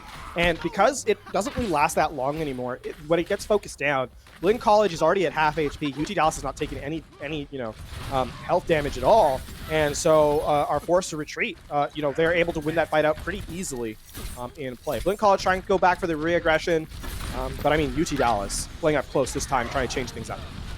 won't be able to section off any player on the side of Blinn, but they will be able to fight through and continue to take out Guts. It will be the first one to fall. Maywall in kind will be brought out by Vader. It doesn't really lead up to anything as Louis dropping the hammer on the enemy squad, knocking down so many. Kashir Khan and Petal there to pick up the pieces. The timing from Blinn College is actually really good. UT Dallas is just better. Something we saw, like that wall in previous times has actually captured a lot of the teams. You know, they make it over. This time the read is there from Blinn College, but the follow-up, even as they read it properly, it just gets taken away. Wait, what the heck was that, LaFon? Dropping the self-destruct and then putting a wall up right there to keep them trapped and keep the shield tanks away. It's such an insane play. Luckily for them, they had Geo there with the immortality field, so it didn't cost them everything. But that was so wacky. Yeah, that's... Oh, no. Oh, no. No! Oh, they're not going to let that happen this time. It's going to be the flash into the fan, the hammer over onto Geo. No immortality for this fight, and we might see Petal bring out the Deadeye now that it will be much more easy. Louis already with another Earth Shatter before Genja can get one. He got lapped just like the first Reinhardt earlier, and this Blizzard will keep everyone stuck in that side alley for another easy takedown. I suppose positives for Blinn College, UT Dallas overcommit. The Blizzard wasn't really required there, so it's only the Deadeye in play. And they do have resources here, so I would say, you know, this is Blinn College having a small window of opportunity. They've shown they're capable of winning fights against this team. Now, here's where you have your best chance to do so. Injin jumping over the balcony, but already taking a serious hit. Half the health is already gone. Jukebox on the top, sending out the missiles. It's going to be a huge shatter coming out from Ginja, but will they be able to capitalize on it? Unsanitary Sword does get the ultimate kill, as they do have the Amplification Matrix up. It's time for them to make their move and get onto site. Petal dipping in between Hotel, trying to get some shots off, but it does seem that Blinn College will be able to hold their ground and take this objective. They get 2 ticks. Don't count them out yet. Don't count UT Dallas out yet. Here's the Amplification Matrix as the return comes in for UT Dallas. They pick up 1. Louis keeps on swinging, and Jukebox is there to hit him from behind. All this damage coming out from the tanks, and the Earth Shatter knocks out Unsanitary Sword from the mech. And somehow, some way, Blinn College doesn't get this objective. 10 seconds remaining, and Blinn College has nothing here as the last space comes in. Self-destruct from behind. Oh, the flashbang. Oh, no. It's all over. It's all over. The boot comes in as well, and UT Dallas will get the hold. I mean, Blinn College do get nearly the full point, so there is something to fight for here. But it certainly is looking more and more like this is going to be map number 2 heading over UT Dallas post-haste. I would have to agree with you there, LaFon. This is looking too nice for UT Dallas, and based off of how all of these fights went, it doesn't seem to be a impossibility that UT will be stopped here at this first objective. Hey, I mean, this is a strong team, right? This is a team that really is showcasing, and they're not afraid to show it either. Like UT Dallas, there is sometimes an element when you are so far ahead of the pack in collegiate gameplay, right? I think it would be doing both teams a disservice here to not comment on this. There's a lot of times where teams will, you know, they have the skill to play with swagger, and yet they will try and, you know, feign humbleness in certain instances at the end of the game. I think UT Dallas, though, they're willing to admit that they are one of the strongest teams to kind of compete, and they're going for these quick wins. They're going for these strong plays, and they're not afraid to show it. And I think they're willing to play what is the correct and best composition for every point that they're on to give that. There's no playing with their food. There's no, they play with flash and banter in the map itself, but it's still with the utmost intention of not giving up much space at all. So credit to UT Dallas for being both, I think, a really strong team and continue to play to that strength. As I say that, Petal plays Doomfist, goes into the backline, gets flashbanged, and taken out. Okay, well, maybe they're just experimenting with different compositions. As you said, you want to find out which one works perfectly. Maybe not the aggressive Doomfist off the rip, I don't think. You know what? Any other team, I would sugarcoat it. No, this is UT Dallas. They're 8-0. They're willing. They full hold most of their plays. They think they can get away with stuff that they normally, they try and get away with stuff sometimes. And in that particular instance, that was a case of it. Not respecting the fact that the flashbang is there, Petal gets punished. They're going to stick with the Doomfist because it's still a strong pick. But yeah, definitely a case they're playing a little bit more aggressively than they necessarily would.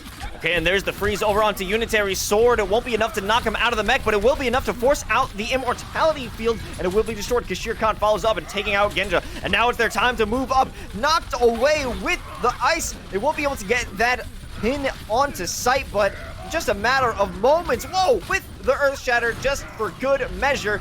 Everyone from Blinn College is going to be taken out, and now they will have some advanced positioning. They're going to take it all the way to the spawn. They're having one player sit out on the objective when they probably could have just defended a little closer. They're adding insult to injury here. Yeah, this is that flash. This is that play that I talked from them. Oh, wait a minute. No. Well, that's one. Yeah, that's gonna be it. That's gonna be the map right there. Petal continues, and I mean that's what we saw, right? Petal on the second fight plays a little bit more passively, goes in around the corner with the team rather than directly into the opposition. So, recognizing that, okay, the hyper aggression doesn't work out, but I'm not going to give any quarter to UT Dallas because they give none to their opponent, rightfully so. Louis going to get a second highlight here of the match as map number 2 finishes just about as swiftly as map number 1. And I mean, back against the wall, the Earth Shatter online. Nowhere else to go. Lays it out. That's going to be it. So UT Dallas take the 2-0 as we finish. I mean, we're more than halfway through the series at this point, and it's looking more and more like this is going to be a 3-0 at the end. Credit to UT Dallas. This is a team, like I said, they're clearly a really strong performer and are willing to showcase that in match. Oh, yeah, of course. And I think not enough credit goes to Jukebox, who was always in great positions as that diva, putting on some serious secondary damage where they had no one to cover because they were always focused on the Mei, always focused on that aggression out from Louis, so they weren't even looking up. And so much damage came out from that off tank that it was just a great matchup for them. Yeah, there's only, I mean, everything that UT Dallas kind of does in the matches we've seen from them has been with the intention, of that aggression. I think a couple of times we see from them a willingness to go to the spawn doors their opponents, right? An element of the mental game comes into play as well, Los, right? Where they just give no quarter to their opposition, and you kind of beat them both in game and out of it. Because if you're winning that mental battle, you're like, okay, they don't even let us about our spawn, then how are we going to beat them? And I think some of that comes into play for UT Dallas as well. And it's working. 2-0 here, 8-0 on the season, looking almost like it's going to be perfect at the 9-0, as they just need one more map to cement that for them. If we're talking mental game, I think with just having none type on the objective, having a slow crawl to win the map, it's like you're holding Blinn College hostage and saying, no, we're not going to the next map yet.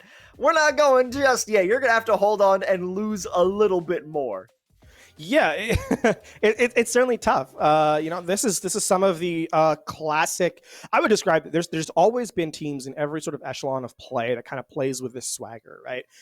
Way back from when Overwatch started, all the way to now, where you just give no quarter, just run at the opponent, and kind of don't give them the space to kind of breathe. And so we're seeing that from UT Dallas here in these matches as we get set for map number 3, Escort Dorado. In play. So a lot of, I think the only mirror match or the map we've seen the most right now has been King's Row. Otherwise, we've gone pretty far across the board in terms of what we've seen here today, Los. Yeah, it's a pretty nice variety that we have going on. I'm very happy to see all of these different maps. It's our map pool has been expanded. It's not just the players, it's ours as well. Yep. It's like a tasting menu, and the King's Row is the one thing that you absolutely know is good, and then the rest of it you kind of get a chance to try new things. So that's good. And Lijiang Tower is just like the water that's always going to be there. It's lemon water, but the lemon's kind of old and stale. So maybe I don't know. I don't know if it's coming across clearly enough, Lo. So maybe I'll just come out and say it. Teams, stop picking Lijiang Tower. Stop being boring. A little spice, a little variety. balanced. If you want to be a top dog, you got to be able to play on maps that not everybody is playing, so you can force them into that position where you're going to come out on top. Because everybody plays Lijiang. Not everybody, I think, plays Dorado. This is the first time we've seen it. Speaking of, this is a really interesting competition from UT Dallas. They're actually running the Baptiste and the Hanzo. So not hyper mobile, but certainly mobile enough, especially with Louis here. Catching Ginja out. Louis just going for what looks like a spray and pray from that point of view, and now they're going to keep the insanity going as Winston there on Ginja had no opportunity to leave, no chance to try and get some help or help. I feel, yeah, this is gonna be really tough for Guts. There aren't a lot of players in the world that I would necessarily take in a 1v1 with Petal and say, okay, you have the extreme advantage. Petal very, very strong on this Tracer, so my condolences, good luck. Petal continues to put pressure on the front line. It's tough here. It's tough out here. It's rough out here in these streets of Dorado. Petal already with the Pulse Bomb, looking to use it. I almost thought send it into the spawn. I thought they were going to be that much of a madman, but thankfully not. Now, I mean, this is going to be Louis just putting pressure. If you keep an eye out, Petal also has the Pulse Bomb. So this could be a case of Pulse Driver, Pulse Bomb set up. There's the Pulse Bomb. Oh, it's going to find Geo. Yep. And with main support down, you have to wait. You absolutely just have to wait here. Blinn College has to reset. And here comes Louis with the pile driver, knocking up Brigitte. That's going to be the main focus, but, you know, no! He's not going to be able to jump away! Ginja, the jump pack is going to be stopped, and they're stuck out in this fight. But they will have enough heal. Oh my god. That was insane. Yeah, this is Blinn College now back to reset. I mean, you have the Nano boost. You have the Primal Rage shortly. Ginja taking so much damage out of spawn. Petal with another Pulse Bomb. This is insane. Oh, another no. Pulse Bomb stick! And the Dragon Strike. It's, yeah. Oh, And no. reset comes in. The full dive. Ginja has the Primal Rage. I don't believe Ginja's going to use it. They scout Vader out too. Ooh, forced to recall back to spawn. This has just been Louis' side of the map and says, nope, you may not pass. No, this is so hard for Blinn College right now. It really is. And I mean, the other thing too is normally you'd say, okay, there's a win condition established with the EMP, but the Transcendence is online as the Primal Rage is forced out early. Okay, there might be a potential elimination. There goes Kashir Khan, but on the other side of the map where most of the damage is being dealt, it's going to be Jukebox opening it up with a Gravitic Flux, and he's going to continue to rain down this spam as the rest of Blinn College are facing some serious opposition. Finally, returning to the fight, it will be Vader. Do have EMP online, might get a hack in or two, and actually escape with their life. All right, there's some progress gained here as Blinn College have eliminated several members. Can't count out UT Dallas yet, especially with Petal alive and Pulse Bomb nearly online. There is going to be a recontest available from UT Dallas here. Yeah, you can see Kashir Khan setting up on the Torbjorn just to make things more difficult for Vader, especially. Uh-oh. Petal is waiting on the side. Oh, will be spotted out by that turret. Location revealed, but they're still holding on for that Pulse Bomb drop. Gonna be put over onto Torbjorn. Guts, the first one to fall. Brigitte will soon follow, and now it might even be more as Unitary Sword is taking a serious hit. But on the other side of the battle, it's gonna be Artsy Fartsy and Louis ripping apart Blinn. And I mean, the tragedy of this fight is that Vader used the EMP and actually hit Artsy Fartsy, who was taken down to 50 HP. Gets one, right? Got one elimination on the back of the EMP, but it's not enough. Time's running out here. Time will have run out as every member falls apart of a 5-man ante, but that is not enough as Blinn College will get it just past the choke point here on Dorado. And I mean, UT Dallas, it's looking like a perfect season here in a regular season here in just a moment. It certainly is, LaFon. This is I don't even know what to say. If you're Blinn College right now, what do? You just try your best and hope to get some good stats? I don't even know. I don't even know what you could possibly do. I mean, in this particular instance, it's just go for cheese, right? Just go for something. I mean, there's two ways of playing it, right? If you're mental shot, then yeah, you play for cheese and you kind of just try and do things that are not particularly common right? Just for the sort of novelty factor. If you're not, then you just try and play for the win and kind of disregard how the rest of the series has gone. Here from the commentator booth, we can kind of say, okay, UT Dallas has done this consistently over the season where they performed this highly, this well across, 9 matches.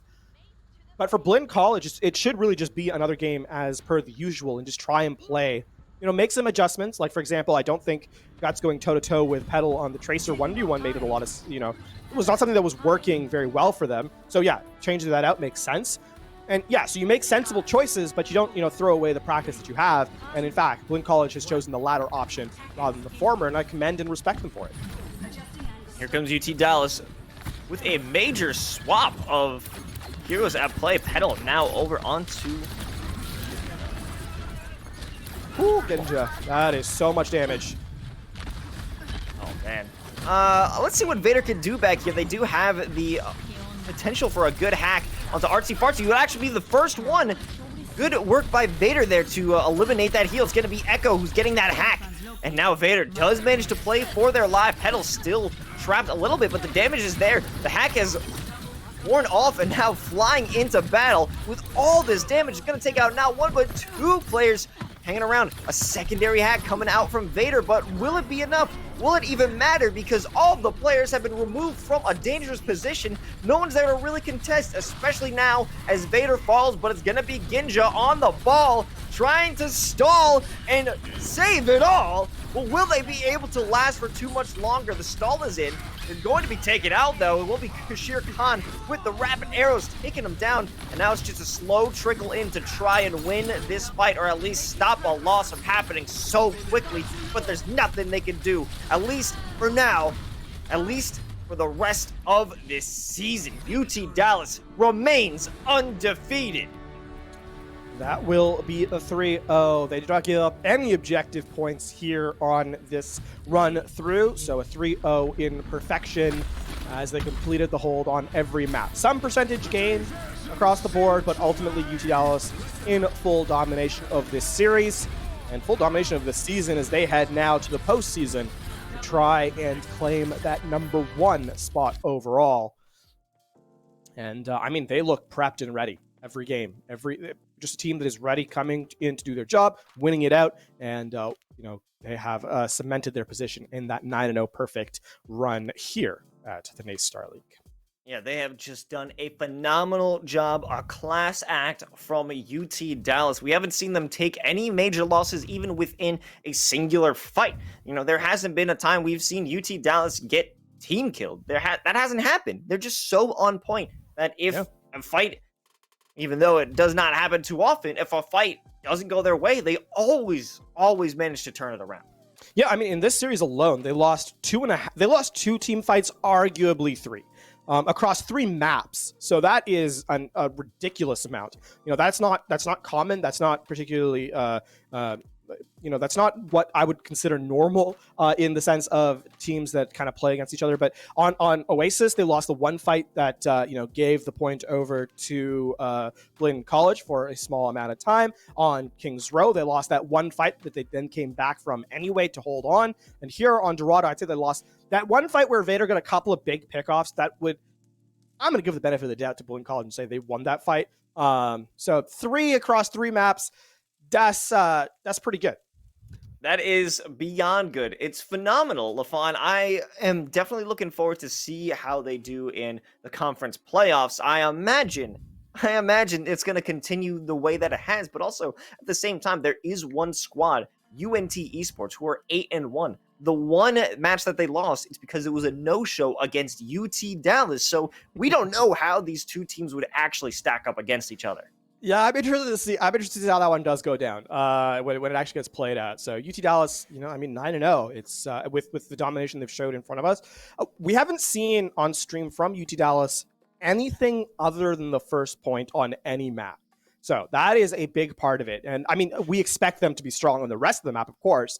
But hey, there is a potential universe where that isn't the case. And I, for one, would find it very amusing if that's the universe we currently live in. That being said, we have to mention coming up here, Los, we do have something to speak about right away.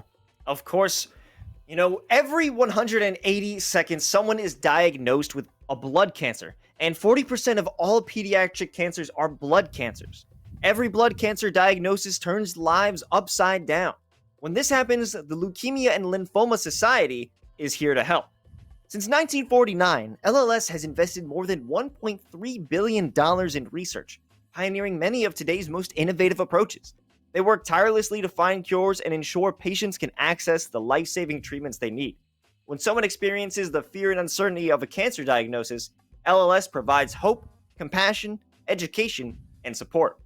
So just like LLS is making an impact in the cancer community, the LLS Hero of the Game represents the player who made the biggest impact in the match played, whether it was a clutch play, a sacrifice, or provided strong leadership when it mattered the most. Today's LLS Hero of the Game is Kashir Khan.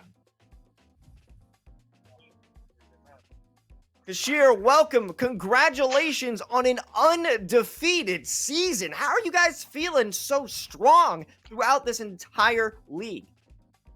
I mean, feel pretty good overall, but it wasn't too hard exactly, I guess. Understated in the first half, not so much in the second. You know, talk to me. Your team. We've heard from your team before. We've heard that you guys like to play extremely aggressively and kind of go from there. Your team has not dropped a lot of what I would consider space in this season. Here, obviously, you don't give up any objective points. Is there something to your element of playing that hyper aggression? You know, we saw the retake on King's Row, I think specifically on your defense. Is that something you guys go for? Try and not give up any points as you kind of go through. So, yeah, whenever we go for those plays, we have to think of them as like funny plays in order for us to actually get space, in order to hold that space.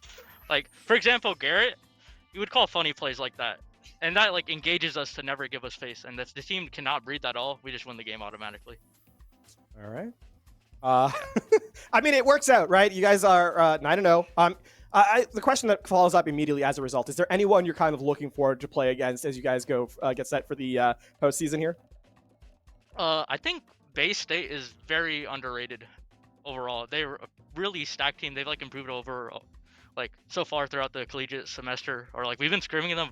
We scrimmed them earlier in the semester, and then we scrimmed them like a week ago. They've improved a lot, so it'll be interesting to play against. Interesting enough, but I want to talk about the near future of these conference play-ins and playoffs. Now, there's one squad that you haven't really gone up against. It's UNT Esports, who have also had a quite an impressive run throughout this league. And although you didn't get to face off with them, what are your expectations of this upcoming matchup if you are to face them in the conference playoffs? Well, UNT in the past has been a pretty good rival of UTD, but as of this year, I don't. It's like 80 in favor of us, 20 against them, so it wouldn't be that hard to beat them. I hear the hesitation in your voice there. 80-20 is not the number that's in your head, is it? No, it is. All right. Interesting. So there is some potential spice perhaps in that game, but obviously, you know, for the what is something that you guys had as over the season you're looking back on and said you still have obviously the playoffs to work through, but you take your moment to breathe here. Over the regular season, was there any moment that stood out to you guys specifically as something particularly interesting? Not particularly as of right now in the regular season, but probably in the playoffs it'll be a lot more interesting. Well, you've got the entire squad behind you, and you know I do enjoy this this posse interview that you guys do over at UT Dallas. So you came through with an undefeated season. Aside from the rest of your teammates, is there anybody who you want to give a special shout out to at the end of this amazing run that you've had so far? Oh, out of this amazing run, I'd like to congratulate Arthon for sometimes having his mic muted. Half of the time during our times it's like playing, we'd question him always like, hey, is Arthon talking? Is he not talking? Oh wait, Arthon, mute your mic. Yeah, I would like to congratulate Arthon for his communication in that regard. Oh my god. Yeah. Is there any response, I guess, or is the mic still muted here in the interview? No. Congratulations on a fantastic regular season. Congratulations, University of Texas Dallas. We look forward to seeing you in the playoffs. For now, though, we turn back to the standings over this season. It has been a very good run. Congratulations again to University of Texas Dallas. We finish the regular season 9-0. Look forward to seeing what you guys do in the playoffs. All right, thank you. Whew. What an amazing run from that squad, LaFon. UT Dallas, 9 up, 9 down. They were a little humble about it in the beginning, but it was easy for them. They made it look so easy throughout this entire season, and I'm definitely interested in seeing what they're going to bring to the table once they go up against the other conferences, because I've got a very good feeling they're probably going to make it through this conference playoffs. Yeah, I don't know about that. That's absolutely the case. I think they in the interview, you're obviously trying to play down a little bit of their strength. They said it was pretty easy for them, and that is a bit of an understatement, I think, in terms of the performances they've shown that we've seen from them. This game was incredibly one-sided. No disrespect meant to Blinn College at all, but University of Texas Dallas definitely the top of the standings for a reason. And as they kind of said, looking at they gave a name as a team that they were perhaps interested in facing off against. They should be considered, for us, watching and kind of seeing the gameplay as it goes on. They should be considered as a team that have to perform consistently in the playoffs, because that's kind of the foot they've put forward here in the regular season. Of course. And, well, we'll be able to see how all of these conference winners are able to put their strength in the final playoffs as we continue throughout this season, or I guess the postseason. But for now, we still have plenty more NACE Starleague action the rest of this week. As you all know, this little Rocket League Overwatch dance is just one piece of the pie here for NACE Starleague. We also have League of Legends on Tuesday, Call of Duty on Wednesday, and of course, to top off the week, it's Counter-Strike on Fridays. Yep, all streams start at 7 p.m. Eastern, 4 p.m. Pacific. You know it, you love it. Tune in, of course. There's some fantastic streams, some great casters, some excellent players as well. Honestly, I've tuned in for most of these streams actually, and really enjoy the performance and the product that's brought to the stream. So I would advise you to tune in, and perhaps I'll see you there. Of course, you better tune in to those streams, but don't forget, we will be back here next week to continue the adventures and the struggles and the amazing matches as we find out who will be walking out of these conference play-ins to make their shot for this season playoffs. Until then, you're going to have to wait in anticipation, and we will see you next Monday. Ladies and gentlemen, good night.